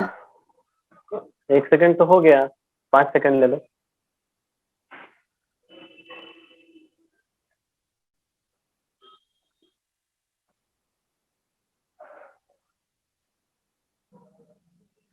अरे ए से तो बहुत सारे नाम हैं, 1 2 3 4 5 6 10 के करीब नाम ए से ही हैं। अच्छा, ज्यादातर नाम ए से होते हैं ना, ऐसे भी होते हैं बहुत नाम।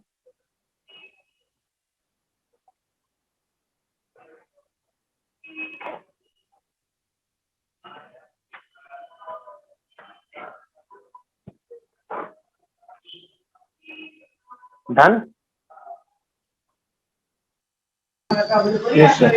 Yes sir.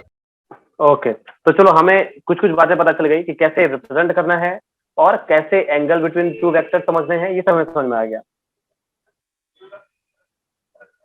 अब मैं आपको आगे बढ़ने से पहले एक छोटा सा नोट बता के फिर आगे बढ़ जाते हैं। अच्छा, चलो अगले पेज में नोट बताते हैं। कोइंसाइड मतलब क्या होगा, क्या है? हाँ, क्या बोल रहे हैं? सर हेड्स और टेल्स कोइंसाइड मतलब क्या है? या तो उनके हेड या तो उनके टेल्स कोइंसाइड होना चाहिए। देयर हेड या टेल्स, हेड एंड टेल नहीं है वो, हेड या टेल। तो जैसे इस केस में देखो, ए का टेल है यहाँ पे, बी का टेल है यहाँ पे, कोइंसाइड कर रहे हैं यहाँ पे। Then the smaller angle is theta and that is the angle between two vector. या हेड टू हेड मतलब क्या हुआ, देखो इसका हेड और इसका हेड यहाँ पे कोइंसाइड करने वाले हैं ना, आगे एक्सटेंड करेंगे तो। हाँ सर। देखो एक ये वेक्टर एक ये वेक्टर, तो ये एंगल हो जाएगा उनके बीच का। या एक ये वेक्टर और एक ये वेक्टर, ये हो जाएगा इनके बीच का एंगल। ओके, तो आइदर उनका हेड या उनका टेल। हाँ जी बोलिए। सर ऑप्शन डी में कौन सा वाला एंगल लेंगे, मतलब दो क्रॉस ऑप्शन बी सेक्शन में में? ये भी है और ये भी है, एक ही बात है। अगर इसके हिसाब से देखो तो ये टेल टू टेल मिल रहा है, देखो ध्यान से, ए और बी का। एंड अकॉर्डिंग टू वो काइंड ऑफ विजुअल नहीं हो जाएगा? हाँ वर्चुअल है, मैंने आपको दिखाया कि देखो इसी को अब आगे बढ़ाओगे तो ये चीज आ जाएगा। मतलब मैं ये बताने की कोशिश कर रहा हूँ कि ऐसा नहीं है कि दोनों अलग अलग, अगर हेड टू हेड मिलाएगा तो एंगल जो आएगा कुछ और आएगा और टेल टू टेल में कुछ और एंगल आएगा, ऐसा नहीं है। दोनों में सेम ही एंगल आएगा। देखो आपने पढ़ा होगा वर्टिकली ऑपोजिट एंगल सेम होते हैं, vertically opposite angle are equal. so that I am trying to show here that this thing is same as this thing, that means this theta. Okay, तो ये हमारा हुआ angle between two vectors. Very good. चलो अभी और बातें करते हैं। सबसे पहले एक बहुत इंपॉर्टेंट आपको मैं बात बताऊं, हालांकि नोट को आखिरी में लिखना चाहिए बट शुरुआत में लिख देते हैं, बहुत इंपॉर्टेंट है ये, सुनना ध्यान से। देखो थोड़ा सा फिजिक्स पढ़ रहे हैं तो थोड़ा सा लिखने का तरीका भी थोड़ा स्मार्ट होना चाहिए, मतलब जो किसी चीज को रिप्रेजेंट करते हैं उसको भी थोड़ा स्मार्ट वे में रिप्रेजेंट करना आना चाहिए। तो हम लोग क्या करते हैं ना, जैसे आपको बताऊं कि एक वेक्टर है, उसके पास तो दो ही चीज है, एक तो उसका मैग्नीट्यूड है, राइट, विथ यूनिट, और एक है उसका डायरेक्शन। जैसे कि मैंने आपको बताया कि vector, let's say vector A ले लो। आप बताओ वेक्टर ए के मैग्नीट्यूड को मैं कैसे लिखूं? यहाँ पे वेक्टर ए लिख करके मॉड ए लगा लो। जी बिल्कुल बिल्कुल। अब डायरेक्शन को दिखाने के लिए भी अगर कोई स्मार्ट सा तरीका मिल जाता हमें तो अच्छा होता, क्योंकि फिर मेरे को वो नॉर्थ ईस्ट वेस्ट नहीं लिखना पड़ता, राइट। तो हम लोग क्या करते हैं, डायरेक्शन को दिखाने के लिए ए लिख करके उसके ऊपर एक कैप लगा देते हैं, इसको हम लोग बोलते हैं A cap. This A cap completely shows the direction of the vector. इसका मैग्नीट्यूड में कोई रोल नहीं है, इसका खुद का मैग्नीट्यूड 1 यूनिट है। मैं आपको एक सिंपल सा एग्जांपल बताता हूँ। जैसे आप बोलते हो 5 सेंटीमीटर, हालांकि इसका इसका कोई मतलब नहीं बनता, ये दोनों अलग अलग चीजें हैं, स्केलर है ये वेक्टर है, बट मैं क्या बता रहा हूँ सुनना। आप ये 5 सेंटीमीटर जब बोलते हो तो उसमें ये सेंटीमीटर क्या चीज है? Centimetre basically it's a unit. Actually आप इसको समझो तो क्या आप इसको ऐसे समझ सकते हो, 5 into 1 सेंटीमीटर। Yes sir. इसका काम सिर्फ और सिर्फ यूनिट को बताना है, इसका मैग्नीट्यूड में कोई रोल नहीं है। यानी कि इसका खुद का मैग्नीट्यूड देखो मैंने 1 लिया है ताकि 1 into 5 5 ही रहे, उसमें कोई बदलाव ना आए। सिमिलरली हियर ऑल्सो ए का मैग्नीट्यूड 1 होता है एक्चुअली में, इसको हम लोग बोलते हैं unit vector. This is known as unit vector. It is used to show the direction,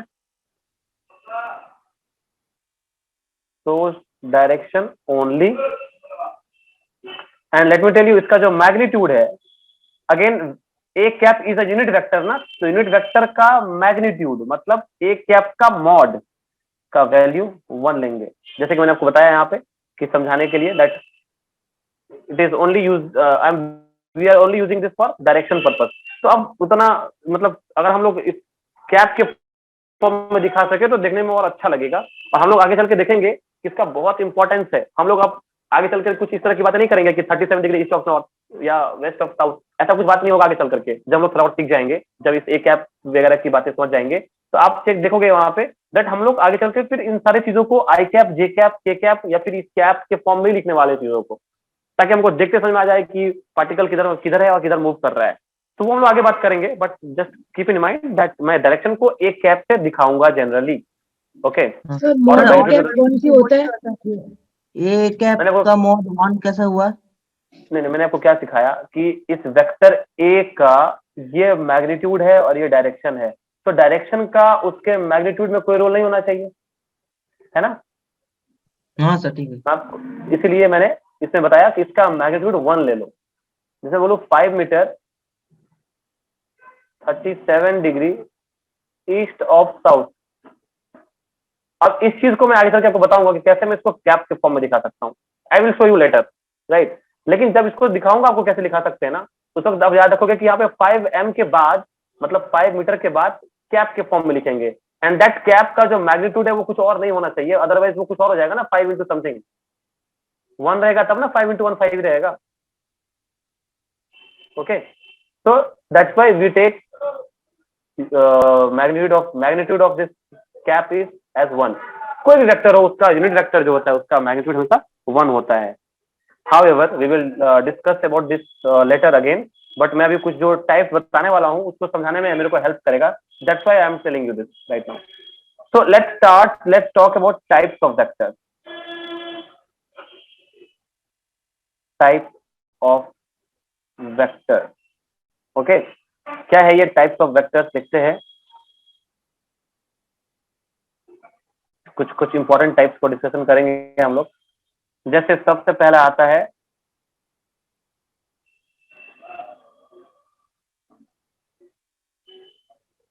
suppose equal vector.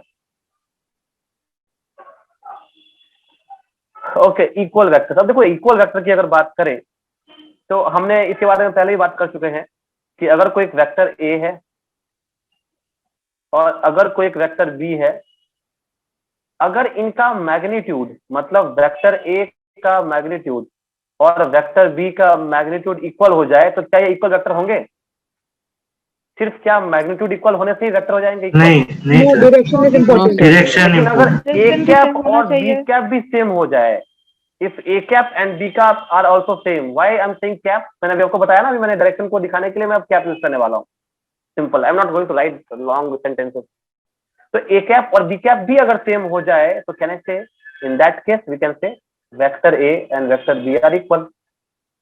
क्या बात क्लियर हुआ? What are equal vector? Those vectors whose magnitude are equal as well as their directions are equal, then we say those vectors are equal vectors. Is that okay? Very simple definitions we have. Yes, sir. Okay. Yes, चलो sir. देखिए दूसरा देखते हैं अभी। Negative vector. Negative of vector कैसे दिखाते हैं negative vectors को? एज आई सेड, मान लो एक वेक्टर कुछ ऐसा है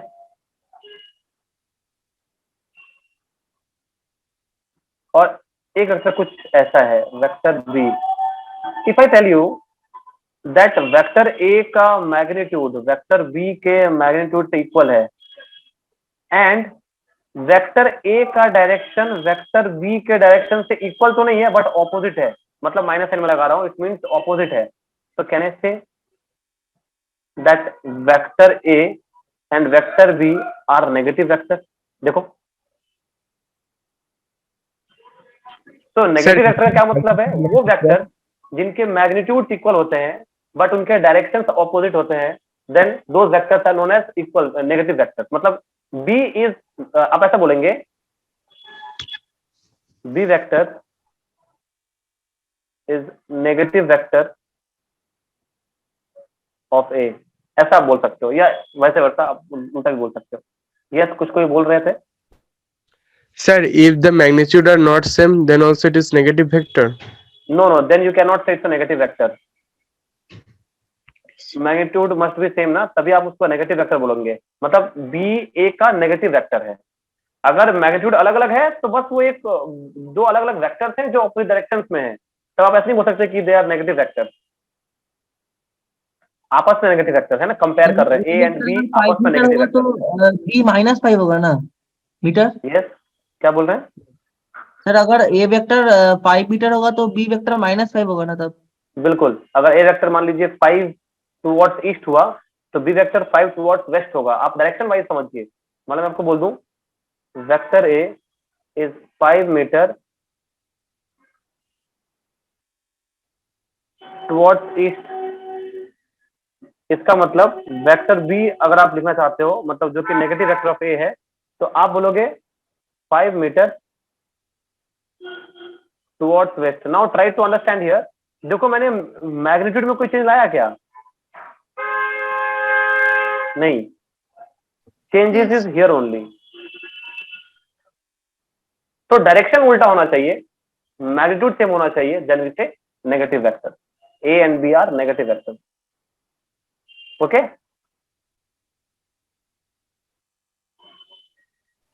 तो सर अगर मैग्नीट्यूड अलग रहा या फिर ऑपोजिट, मतलब पॉजिटिव और नेगेटिव में, तो क्या नेगेटिव वेक्टर होगा? तो फिर उसको नेगेटिव वेक्टर नहीं बोलेंगे, it's just a vector. There are two different vectors which can not be said कि नेगेटिव वेक्टर्स है आपस में, right? Actually, the word we use for this sentence, we will say A is the negative vector of B और B is the negative vector of A। जब मैं ऐसा बोलूं कि A B का नेगेटिव वेक्टर है, तब आप बोलोगे कि मैग्नीट्यूड सेम है एंड डायरेक्शन ऑपोजिट है, राइट?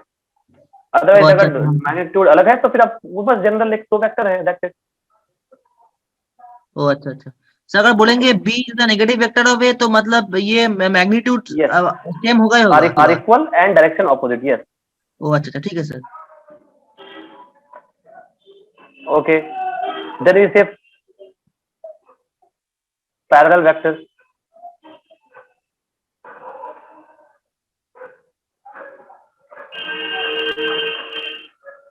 ये देखो पैरेलल वेक्टर्स का आप समझ पा रहे होगे इसको। जैसे मान लो दो वेक्टर्स है, वेक्टर ए वेक्टर बी। देखो मैंने बी बहुत बड़ा बनाया है, वेक्टर सी वेक्टर डी। आप ध्यान से देखो तो जो वेक्टर हमारे ए बी एंड सी हैं, ऑब्वियसली उनके मैग्नीट्यूड इक्वल नहीं है, उससे कोई मतलब भी नहीं है हमें। अगर वेक्टर ए का डायरेक्शन वेक्टर बी का डायरेक्शन और वेक्टर सी का डायरेक्शन सेम हो जाए, then we say they are parallel vector. Is that okay? Sir yes, parallel line से भी डिनोट कर सकते हैं, मतलब जो पैरेलल सिंबल होता है नहीं ऐसा नहीं, हम लोग वेक्टर के फॉर्म में दिखाते हैं। ऐसे ऐसे आप बोल सकते हो कि vector A is parallel to vector, ऐसा बोल रहा हूं। यस। सर अगर मैग्नीट्यूड डिफरेंट होगा फिर भी पैरेलल होगा ना? अगर देखो इसमें तो आप देख ही पा रहे हो मैग्नीट्यूड आर नॉट इक्वल ना। हाँ सर, मैंने डेफिनेशन क्या लिखवाया? They are parallel vectors because their direction is same, that's it. Yes sir, ठीक है sir. Okay, magnitude may be may not be same।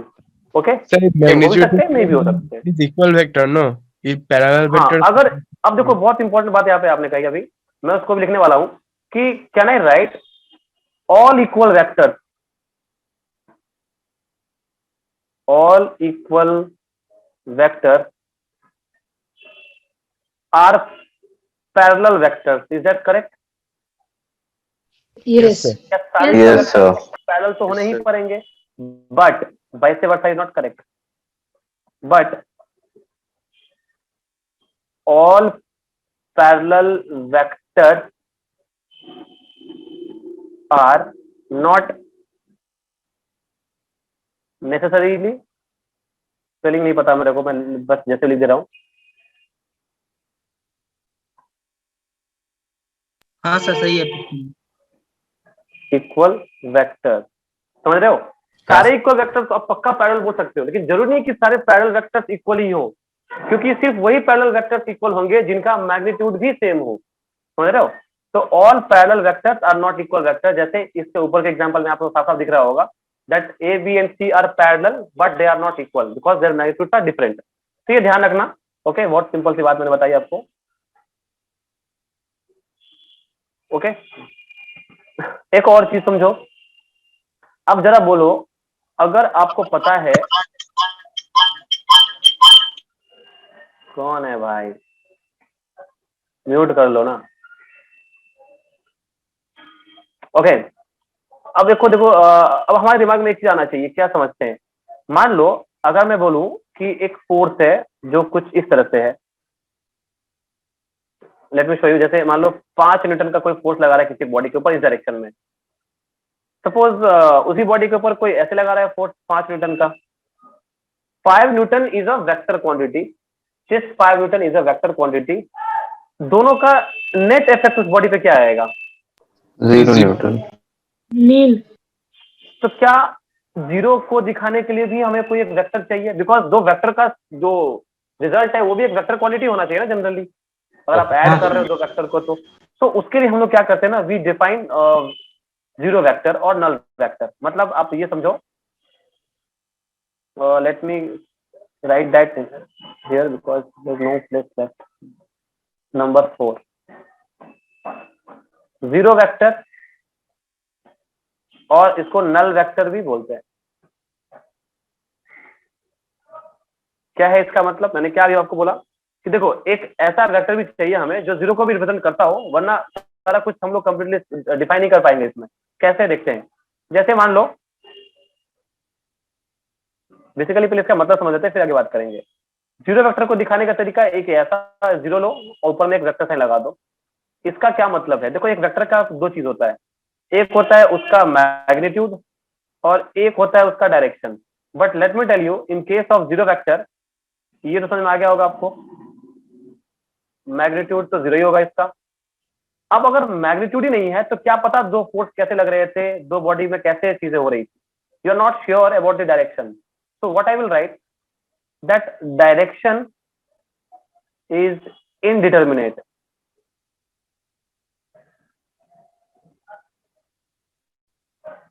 Right, it's very important to, मतलब zero vector के बस एक ही काम है, वो हमें बहुत सारे जो हाइपोथेटिकल कॉन्सेप्ट है उसको समझने में हेल्प करता है।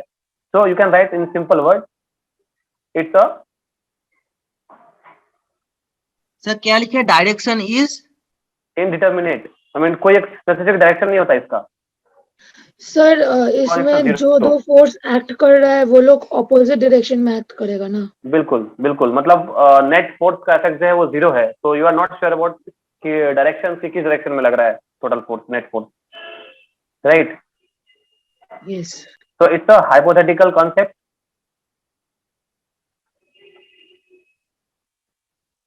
To explain,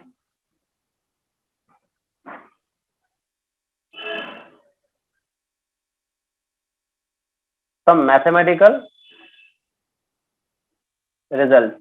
Okay, तो बस समझने के लिए हम लोग इसको यूज कर लेते हैं, ताकि अगर दो फोर्स को ऐड करेंगे तो एक उसका रिजल्ट भी जीरो दिखाना पड़ेगा हमें, भले ही उसका कुछ मतलब उसका डायरेक्शन का कुछ इंडिटरमिनेट हो, but yes.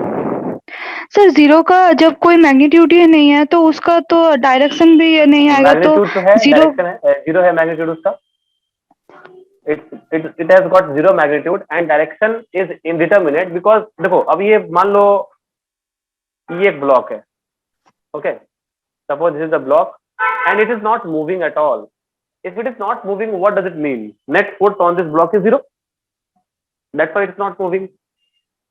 So we can say that जो फोर्स है वो एक जीरो वेक्टर जैसा है जिसका डायरेक्शन हमें नहीं पता, बिकॉज वी डोंट नो ना कि किधर से फोर्स लग रहा होगा, जिधर भी लग रहा होगा दोनों तरफ से लग रहा होगा, या क्या पता चारों तरफ से लग रहा होगा। Suppose I am just giving you some example, like कि अगर ऐसा हुआ, मान लो यहाँ पे एटमॉस्फेरिक प्रेशर तो लगता है ना? हाँ वो तो लगेगा ही, but that is very small compared to that. Yes, but you cannot speak about the direction particularly because you know there are many things. जैसे आप इधर में फोर्स लग रहा है, मान लो सेम टाइम अर्थ सरफेस पे, तो इस पर फोर्स लगेगा ना, normal force, normal reaction force, net effect is zero. So you can not specify कि पर्टिकुलरली जो फाइनल फोर्स है जिसका वैल्यू जीरो है वो किस डायरेक्शन में लग रहा है। you cannot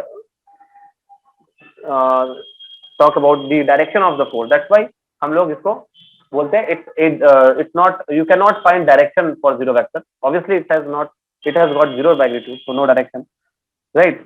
तो इस तरह से हम लोग दिखाते हैं. ओके, और एक टाइप देखो, बहुत सारे टाइप्स है, हम लोग छोटे छोटे टाइप पढ़ रहे हैं अभी. इसमें जितना सोचोगे उतना ज्यादा. अब हो सकता है अब मैं आपको कोलिनियर वेक्टर नहीं पढ़ा रहा हूँ, but I think you can understand collinear vector क्या है. एक वेक्टर ऐसा, एक वेक्टर ऐसा, मैग्नीट्यूड सेम हो भी सकता है, नहीं भी हो सकता है, अगेन वही बात, but they must be in a same line, है ना. तो चलो लिख लेते हैं एक पॉइंट उसके लिए भी. इफ आई से collinear vector,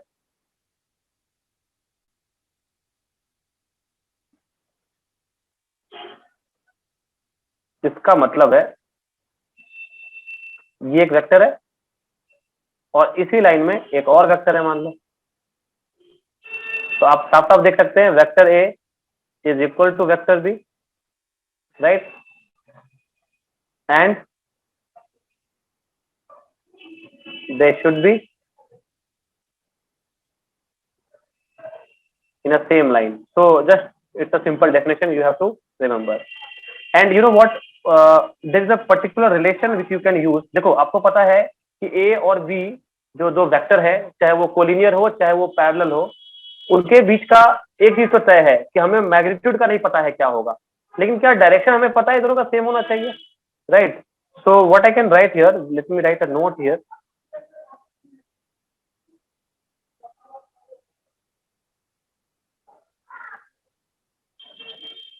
For parallel or collinear vector, we can always write vector A is lambda times vector B. Simple. ये लैम्डा क्या बता रहा है, अगर मान लो लैम्डा का वैल्यू 1 हो गया, इसका मतलब दोनों इक्वल वेक्टर हो जाएंगे. Okay, and if it is not 1, it means that it is simply a parallel और कोलिनियर वेक्टर जो जिनका मैग्नीट्यूड कुछ भी हो सकता है. So we can show a parallel or a collinear vector like this always. ठीक है जी, बोलिए सर. लैम्डा कोई स्केलर प्रोडक्ट है ना? बिल्कुल, lambda is a scalar thing. अगर 1 है इसका मतलब इक्वल वेक्टर हो जाएंगे, और लैम्डा इज नॉट 1 इसका मतलब एनी पैरेलल वेक्टर. बहुत सिंपल सी बात है, याद रखना आपको. That will follow a relationship A equals to lambda times B. A vector is lambda times B vector. Okay. So I'm changing this page, just giving you 1 minute. आप लोग इसका copy कर लो जो भी बचा हुआ है. ओके ओके, कॉपी कर लीजिए. सर और एक बार सर कोलिनियर वेक्टर थोड़ा बोल देगा सर. कोलिनियर मतलब एक ही लाइन में रहने वाला vector. Sir anti collinear vector भी क्या कुछ होता है? नहीं, आप चाहो तो उसको डिफाइन कर सकते हो अलग से. हाँ, but let me tell you, अगर वो बोल देंगे कि collinear vector and they are in opposite direction, they are showing, मतलब लाइक दिस, ऐसा कुछ है. अगर मान लो vector A and vector B like this, जैसे आपको बोल दें, एंड मान लो एक ऐसा है. सर नेगेटिव वेक्टर हो गया था. ये ऐसा हो गया. नहीं नहीं, नेगेटिव वेक्टर तब होगा जब उनका डायरेक्शन इक्वल हो, मतलब मैग्नीट्यूड इक्वल हो, लेकिन कोई एक आर्बिट्री वेक्टर है बस ये. So you can make a note, you know, you can add one more point here, कि ना यहाँ पे आप एक पॉइंट ऐड कर सकते हो, that अगर ये भी पॉसिबल है, देखो. Okay, let it be separate here.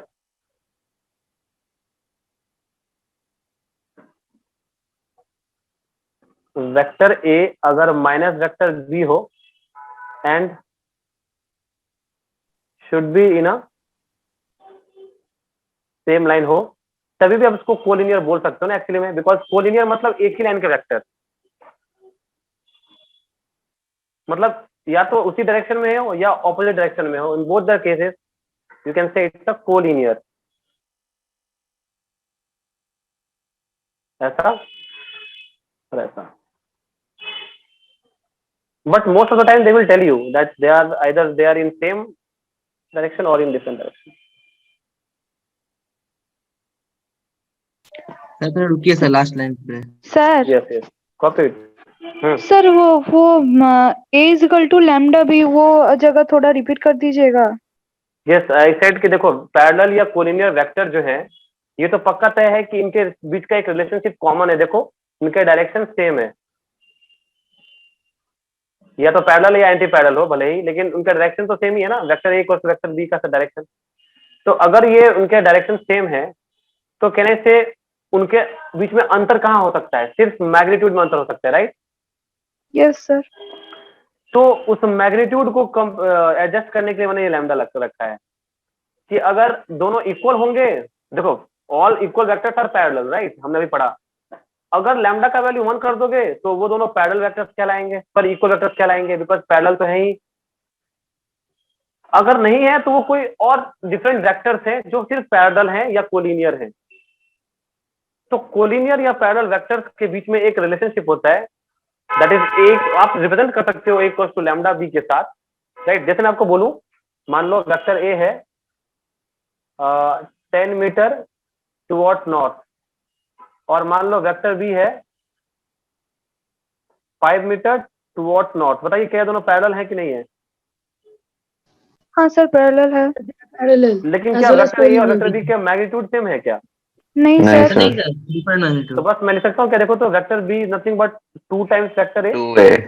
Yes sir. बस वही बात मैंने बताया आपको, ये 2 लैम्डा हो जाएगा, 1 बाय लैम्डा हो गया। देखिए ये हाँ sir. B equals to lambda ये बोलिए या A equals to lambda B बोलिए, उससे कोई मतलब नहीं, एक ही बात है। सर अगर कोलिनियर वेक्टर्स में ए और बी सेम लाइन में है, वो लोग दोनों एक ही डायरेक्शन में है, उनका मैग्नीट्यूड सेम है, तो हम लोग उसको इक्वल वेक्टर्स बोल सकते हैं। बिल्कुल बिल्कुल बोल सकते हैं, lambda equals to 1। Okay sir अगर मैग्नीट्यूड सेम नहीं हुआ तो कोलिनियर वेक्टर्स तो बोल सकते हैं ना? हाँ, अगर मैग्नीट्यूड सेम नहीं हुआ, अगर वो एक ही लाइन में है तो कोलिनियर वेक्टर बोलिएगा, नहीं तो फिर सिर्फ पैरेलल वेक्टर बोल सकते हैं आप। अच्छा तो आपको देखना पड़ेगा दो वेक्टर कैसे हैं।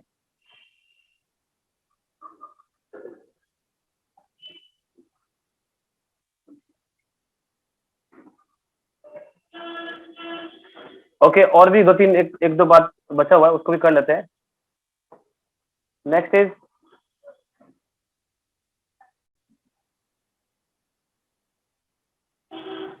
Coplanar vector. अभी देखो कोप्लानर वेक्टर का मतलब आपको नाम से समझ में आ रहा होगा, एक ही प्लेन के वेक्टर। मान लो कुछ एक ऐसा प्लेन है,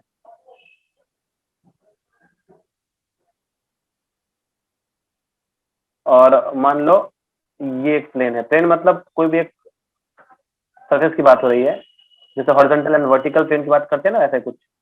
तो मान लो ये देखो, ये कैसा प्लेन है? ये हॉरिजॉन्टल प्लेन है। Suppose this is horizontal plane, और मान लेते हैं ये वर्टिकल प्लेन है, या कोई और भी आर्बिट्री प्लेन हो सकता है, जरूरी नहीं है कि हॉरिजॉन्टल वर्टिकल ही हो, कोई भी प्लेन हो सकता है। और इसके अंदर मान लो डिफरेंट वेक्टर्स हैं, this vector, this vector, this vector. इसके भी अंदर कोई वेक्टर्स, कुछ वेक्टर्स हैं इस प्लेन के अंदर ही है, मतलब इसी के पैरेलल, इस प्लेन के पैरेलल ही है, मतलब राइट। तो आप क्या कहेंगे? These are coplanar vector. Coplanar vector मतलब vectors are in same plane, then it is coplanar vector. Sir HP और बीपी क्या है sir? Horizontal plane and vertical plane. अच्छा सर ठीक है। कोई भी आर्बिट्री प्लेन भी हो सकता है, but I am just taking the standard thing that coplanar vectors का मतलब vectors which are in same plane.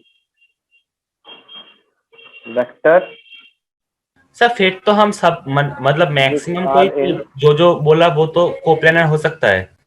Same plane, आपस में ये दोनों प्लेनर नहीं है, बट जो वेक्टर्स उसी प्लेन में रहेंगे उसको हम लोग बोल सकते हैं प्लेनर वेक्टर। जैसे मान लो वेक्टर ए बोल दे और वेक्टर बी बोल दे, तो ये मान लीजिए किस प्लेन में है? मान लीजिए कोई एक पर्टिकुलर प्लेन में है, ये इसी प्लेन में है दोनों। Two vectors will always be in one plane. They will be always in a particular plane, right? Different plane की बात तब आएगी जब 3 वेक्टर होंगे कम से कम। मान लो ये ए वेक्टर है, ये बी वेक्टर है, तो obviously they are in this plane, right? But if the third vector is like this, और लाइक दिस, देखो ये अब अलग प्लेन हो गया, ये अलग प्लेन हो गया और ये दोनों ये अलग प्लेन हो गया सी। या मैं अगर आपको बोल दूं कि A and C are in the same plane, तो फिर आप ये इसको एक प्लेन बोलोगे ए और सी को, और बी अलग प्लेन हो जाएंगे, राइट। तो प्लेन जब बोलते हो तो आपको स्पेसिफाई करना होता है कि which plane you are talking about and what are the vectors which are in particular plane. The vectors can be regarded as coplanar if they are like they have different magnitudes and different directions. देखो हाँ बिल्कुल, देखो directions बिल्कुल हो सकते हैं different, magnitude भी हो सकता है डिफरेंट, बट अगर वो सारे के सारे वेक्टर्स एक ही प्लेन में ओरिएंटेड है तभी आप बोलेंगे कोप्लानर वेक्टर, राइट। अगर they are in different planes then they are not coplanar. Okay, let's talk about unit vector. हमने इस बारे में पहले से पढ़ रखा है थोड़ा बहुत, पर फिर से पढ़ रहे हैं, सुनो। एक तो मैं आपको पहले बताया दैट वेक्टर्स, इसको डिफाइन करने का तरीका कुछ ऐसा है that vectors having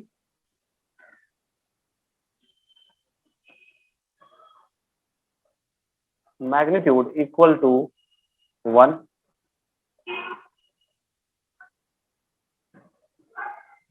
it is used to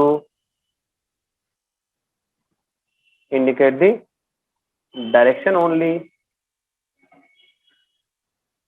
Symbol मैंने आपको पहले बता रखा है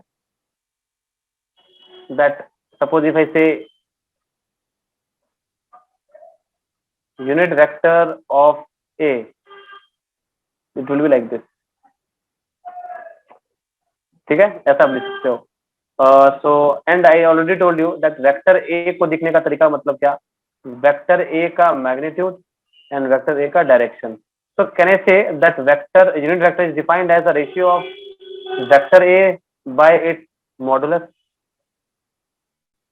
See, yes, can I say that this is how we can, मतलब mathematically we will see these mathematical operations also later, but just keep in mind mathematically it is given by this expression. Unit vector is defined as a ratio of that vector and its magnitude. This is what it has. Okay, अब देखो एक बात और, हम लोगों ने क्या किया ना एक्चुअली में, क्योंकि ये यूनिट वेक्टर डायरेक्शन को दिखाता है एंड वी डोंट वांट कि हम लोग किसी भी डायरेक्शन को नॉर्थ साउथ ईस्ट वेस्ट की जैसा कुछ बोले, अच्छा नहीं लगता, बिकॉज ऐसा नहीं फील होता कि फिजिक्स पढ़ रहे हैं। हमने क्या करा, I mean world wide what people did, what scientists did, उन्होंने क्या करा कि उन्होंने एक स्टैंडर्ड, उन्होंने कुछ डायरेक्शंस को स्पेसिफाई कर दिया कि देखो इस डायरेक्शन की चीज को ये नाम दिया जाएगा, ऐसे करके। जैसे मैं एग्जांपल के लिए बताऊं, जनरली हम लोग जब रेक्टेंगुलर कोऑर्डिनेट्स आप लोग पढ़ते हैं क्लास 10 में, X Y axis Z axis, आपको ग्राफ वगैरह बनाते हो, वहां पे एक्स वाई की बात करते हो, बट जनरली हम लोग इसको, ये 3D की बात हो रही है, this is 3D figure, you can C x है, वाई प्लेन है और ये जेड एक्सिस है, ये 3D सिस्टम है। तो ऐसा बोला गया कि हम लोग किसी भी चीज को अगर एक्स एक्सिस के अलोंग दिखाएंगे किसी वेक्टर को, तो इस वेक्टर के तरफ जो यूनिट वेक्टर दिखाने का तरीका होगा that will be represented by I cap. मतलब आई कैप दिखते ही दिमाग में आ जाना चाहिए कि वो पार्टिकल, इसका मतलब मैं अगर बोलूं 5 आई कैप, इसका मतलब 5 एक वेक्टर है जिसका डायरेक्शन आई के तरफ है, मतलब एक्स एक्सिस के तरफ है। फिर व्हाट वी हैव डिसाइडेड कि अगर y के तरफ कोई पार्टिकल मूव करेगा उसको हम लोग j की तरफ दिखाएंगे, j से दिखाएंगे, and if something is in this direction then in that case unit vector will be shown by k cap. So when I say I cap, k cap, j cap, it means unit vectors along x, y and z axis respectively. And क्योंकि मैंने आपको पहले ही बता रखा है कि unit vectors हैं, इसका मतलब डायरेक्ट इनका जो मैग्नीट्यूड है वो कितने होंगे, what is the magnitude of this vector, yes this is 1, okay. और इफ वन मोर थिंग, अगर ये आई कैप है तो पीछे की तरफ क्या होगा, minus I cap, minus I cap, minus I yes it's a negative vector, minus I cap, this will be minus k cap, और मान लो कुछ इधर है, it will be minus j cap like this। अगर आपको बोलेंगे तो 5 i कैप तो क्या होगा, मतलब इसका मीनिंग क्या फाइव आई होगा? कैप मतलब इधर जाएगा, मैं दिखाता हूँ अभी। मतलब मैं आपको बोलूँ, let me take one example here, that if I say, let me take example, a body is moving with velocity 10 meter per second towards x axis। जैसे ही मैं ये बोलूं x एक्सिस, आपके दिमाग में आना चाहिए अच्छा ये तो 1D का बात हो गया, सिर्फ 1D से काम चल जाएगा। तो हम क्या करूंगा ना, मैं सबसे पहले एक्सिस बनाऊंगा इस तरह से। ऑब्वियसली मैं अपने मन मुताबिक मान लूंगा ये x है और ये y मान लूंगा, और z मैं यहाँ पे नहीं दिखा रहा हूँ बिकॉज आप समझ रहे हो, सामने से आप देख रहे हो, z आपकी तरफ है बट आप नहीं देख पाओगे बिकॉज जरूरत भी नहीं है यहाँ पे दिखाने का। सो सी, अगर पार्टिकल मूव कर रहा है 10 मीटर पर सेकंड से, तो आप तो पहले चुन लोगे कि हाँ भाई मैं इतना बड़ा एरो यूज करूंगा 10 मीटर पर सेकंड के लिए, और ये रहा हेड, और एक्स एक्सिस की तरफ है, इसका मतलब आप ऐसे दिखाओगे इसको, this length is for 10 metre per second and this arrow is showing you the direction. And इसको हम लोग स्मार्टली ऐसे लिखेंगे, that velocity of the body v vector, we can write this as 10 metre per second I cap. तो ये क्या चीज है, ये है इसका मैग्नीट्यूड, और ये क्या है, direction, right. So this is how you can represent this I cap, J cap and K cap. This is magnitude and this is direction. हाँ, अब मैं तो आपको बहुत सिंपल सा केस बताया हूं। मान लो पार्टिकल किसी एक पर्टिकुलर डायरेक्शन में ना मूव करके कहीं और मूव कर रहा हो, मतलब मान लो पार्टिकल किसी नॉर्थ साउथ में मूव कर रहा हो या ईस्ट वेस्ट में मूव कर रहा हो, तो फिर उस केस में आपको फिर देखना पड़ेगा कि हम लोग सीखेंगे उसको कि कैसे हम लोग उसको आई कैप जे कैप के फॉर्म में शो कर सकते हैं। हाँ, मैं अगर आपको बोल दूं कि particle is moving in Y direction, तो अलग बात है, आप डायरेक्ट लिखोगे जे कैप के फॉर्म में। Particle is moving towards negative X axis, तो आप माइनस आई कैप लगा के लिखोगे, या जेड की तरफ दिखाओगे तो के कैप लिखोगे। बट जब दोनों का मिक्सअप होगा, मतलब पार्टिकल मान लो इधर मूव कर रहा है, तो क्या लिखोगे, ये तो एक्स में भी मूव कर रहा है, जेड में भी मूव कर रहा है, इस प्लेन में है ना। In that case, I cap and K cap दोनों का ही रोल होगा यहाँ पे। That I will see how to write, but right now just try to understand that when I say unit vector, it means it completely shows you that smartly हम लोग लिख सकते हैं इसको, पार्टिकल I cap में जा रहा है या J cap में जा रहा है या K cap में जा रहा है या उनके कॉम्बिनेशन में जा रहा है, right? This will be the way to express this thing. तो अब इसको देखेंगे और भी आगे नेक्स्ट क्लास में, बट अभी एक और बताऊं आपको बात, फिर आगे बढ़ जाएंगे। तो पढ़ना क्या है हम लोग उसके बारे में देख लेते हैं पहले, एक बार आगे बढ़ जाए। इसको कॉपी कर लीजिए पहले, sir important.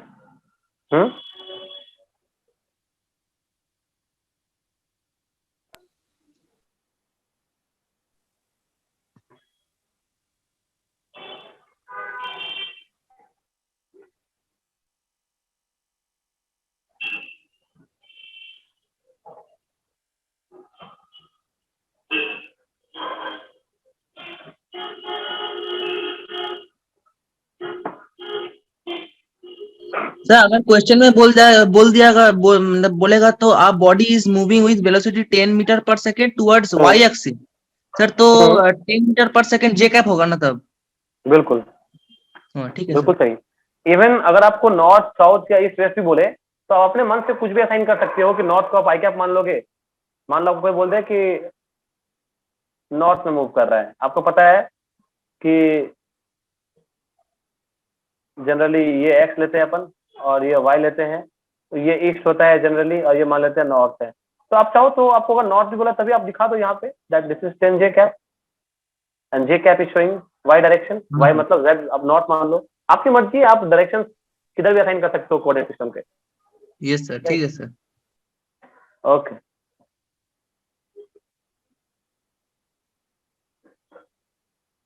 For direction, right. मान लो कि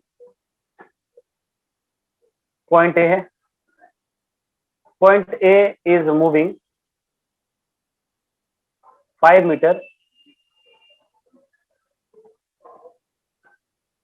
towards 37 degree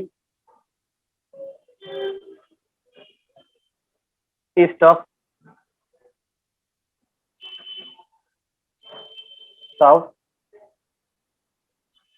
and reaches to B. फिर उसने क्या करा, बी से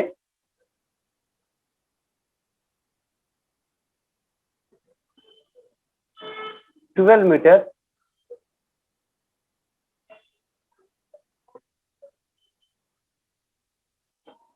towards north and reaches to C. फिर उसने सी से क्या करा, let's say 10 meter towards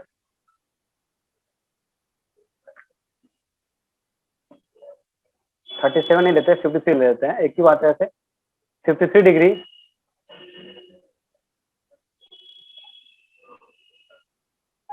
east of north and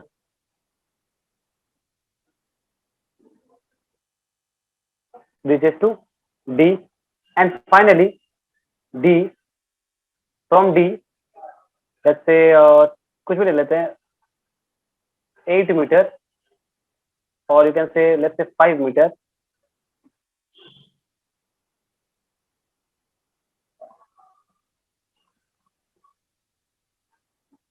towards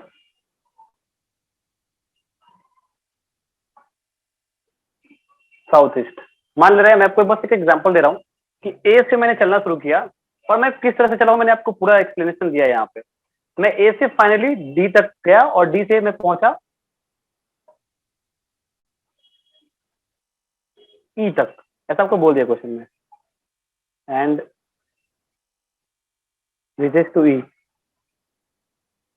तो आपको पूरा डायग्राम बनाना आना चाहिए इसको लेकर के, बहुत सिंपल सा। आपने हो सकता है कभी पजलिंग वगैरह कभी पढ़ा हो या किया हो तो आपने ऐसे क्वेश्चन जरूर देखे होंगे, बट ठीक है, हम लोग बाद में इसको वेक्टर के फॉर्म में सीखेंगे। बट हमको बेसिक पहले पता होना चाहिए डायरेक्शंस के बारे में कि कैसे लेना है डायरेक्शंस डिफरेंट डायरेक्शंस में, राइट, कैसे मूव करना है अपने को। That's why I am giving you this question. तो ये क्वेश्चन आपको बोल दिया है कि फास्ट ए से शुरू किया था, ई तक पहुंचे हैं, and I want to express this thing in coordinate system X Y Z plane में, राइट, एक्स वाई प्लेन में। ऑब्वियसली मैं ग्राउंड पे मूव कर रहा हूँ, तो ग्राउंड मतलब एक ही प्लेन हो गया, एक्स वाई प्लेन हो गया, राइट। तो व्हेन आई से ग्राउंड मतलब क्या हुआ, ये एक्स है मान लेते हैं, ये वाई है ना, ये एक प्लेन हो गया। मैं टॉप से देख रहा हूँ, this is north south east and west, whatever it is. तो I am talking about one plane, right, एक प्लेन में पार्टिकल मूव कर रहा है फ्रॉम ए टू ई। तो इसको एक्सप्रेस कैसे करेंगे? आई think you guys know about I mean how to express these things in graph. If you don't know, I mean you can try. I'm giving you 2 minutes. You can make your own diagram. Side में बनाइए, फिर मेरे से मिला लीजिएगा. Just draw it. Obviously this is east. ये north है, ये साउथ, और ये west. Okay, so try to draw the situation. कैसे ड्रॉ करेंगे A B C D E, ऐसे रफली ड्रॉ करना है आपको, लेकिन एटलीस्ट आपको थोड़ा सा अप्रॉक्सली आइडिया होना चाहिए कि कैसे पार्टिकल मूव किया होगा. थोड़ा बहुत आइडिया होना चाहिए, ऐसा नहीं कि एग्जैक्ट ड्रॉ करना है आपको, to the according to the scale नहीं ड्रॉ करना है. Try it, then I will explain.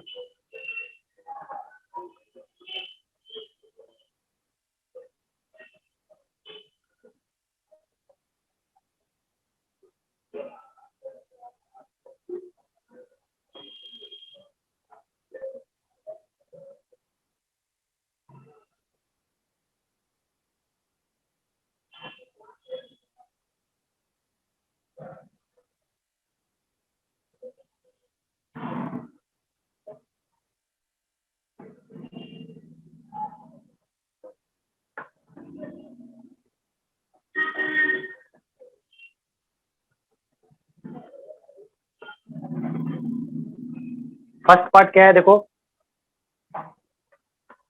ए से चल रहे हैं बी के. अब देखो यहाँ पे कोऑर्डिनेट सिस्टम तो मैंने अपने हिसाब से बनाया, मतलब नॉर्थ साउथ ईस्ट वेस्ट वगैरह वगैरह जो भी मैंने बनाया. देखो ए से आप शुरू कर रहे हो ना, आप इसको ए मान लो पहले, तो assume this to be as a, right. जहां से आप मूव कर रहे हो, जस्ट जहाँ पे आप खड़े हो वहां से मान लो आपने अपने हिसाब से एक ओरिजिन ड्रॉ किया, उसी हिसाब से आपने north south east west draw कर लिया, राइट।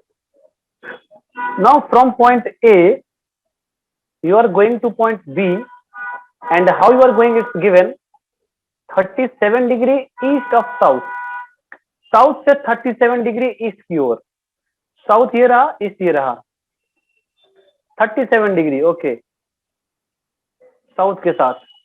तो क्या कुछ ऐसा होना चाहिए अप्रोक्स, राइट। तो मतलब मैं कुछ ऐसे गया पहले पहले,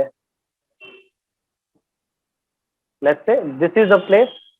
सर यस सर हमने जो डायग्राम बनाया था वो आप देख लेंगे पहले?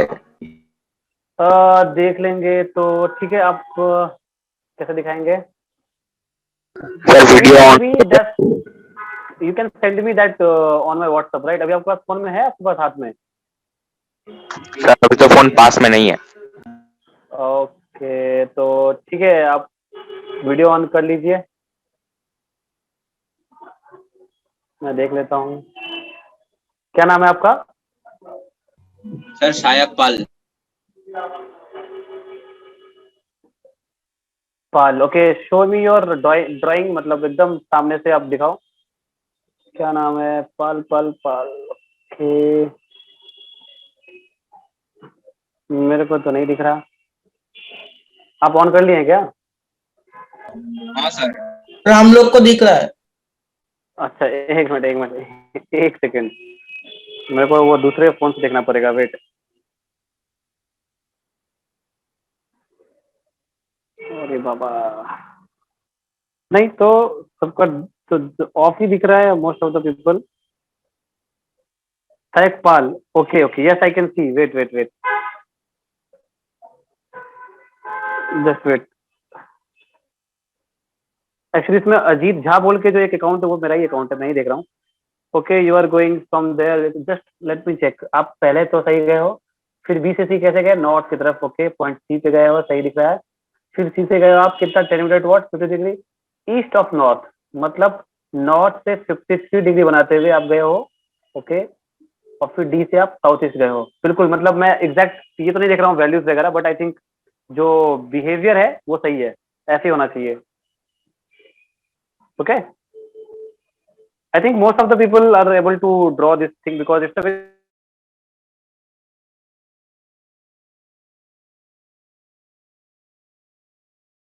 सर आप म्यूट है।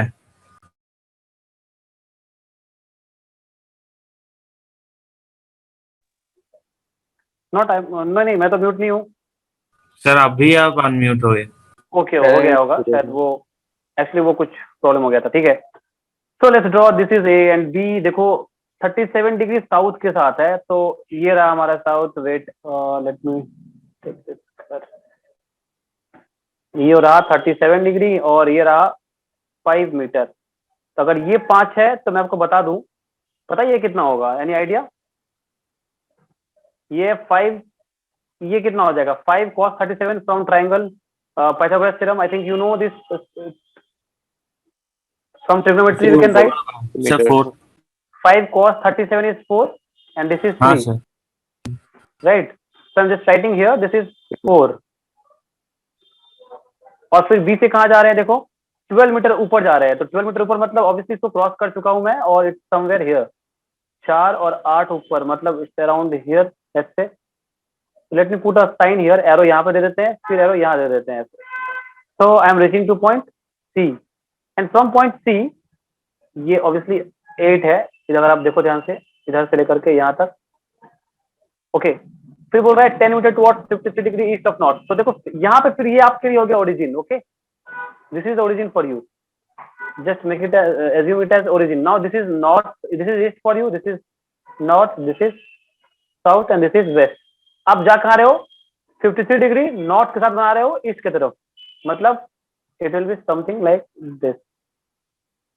ये रहेगा 53 degree with the north and value is 10 metre, तो I think it is around this length approximately. See ये हो जाएगा point D and from D you are going 5 metre towards south east. तो जब भी साउथ ईस्ट बोलेगा तो angle क्या लेना है?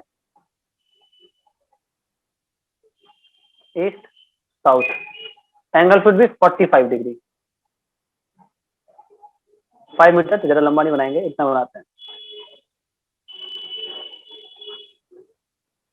साउथ ईस्ट का मतलब याद रखना है आपको 45 डिग्री, या नॉर्थ ईस्ट या ईस्ट वेस्ट, कुछ एंगल अगर मेंशन ना करे so in that case you will assume it to be a 45 degree angle. Okay, fine. हाँ सर।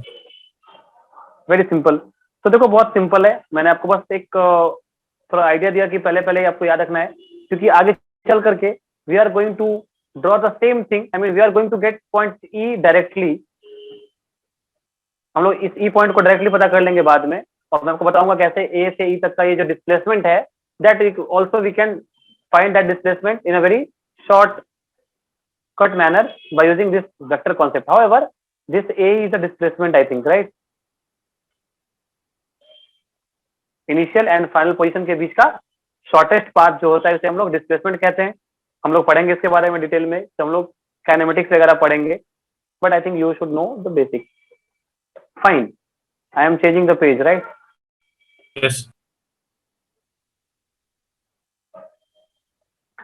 Okay.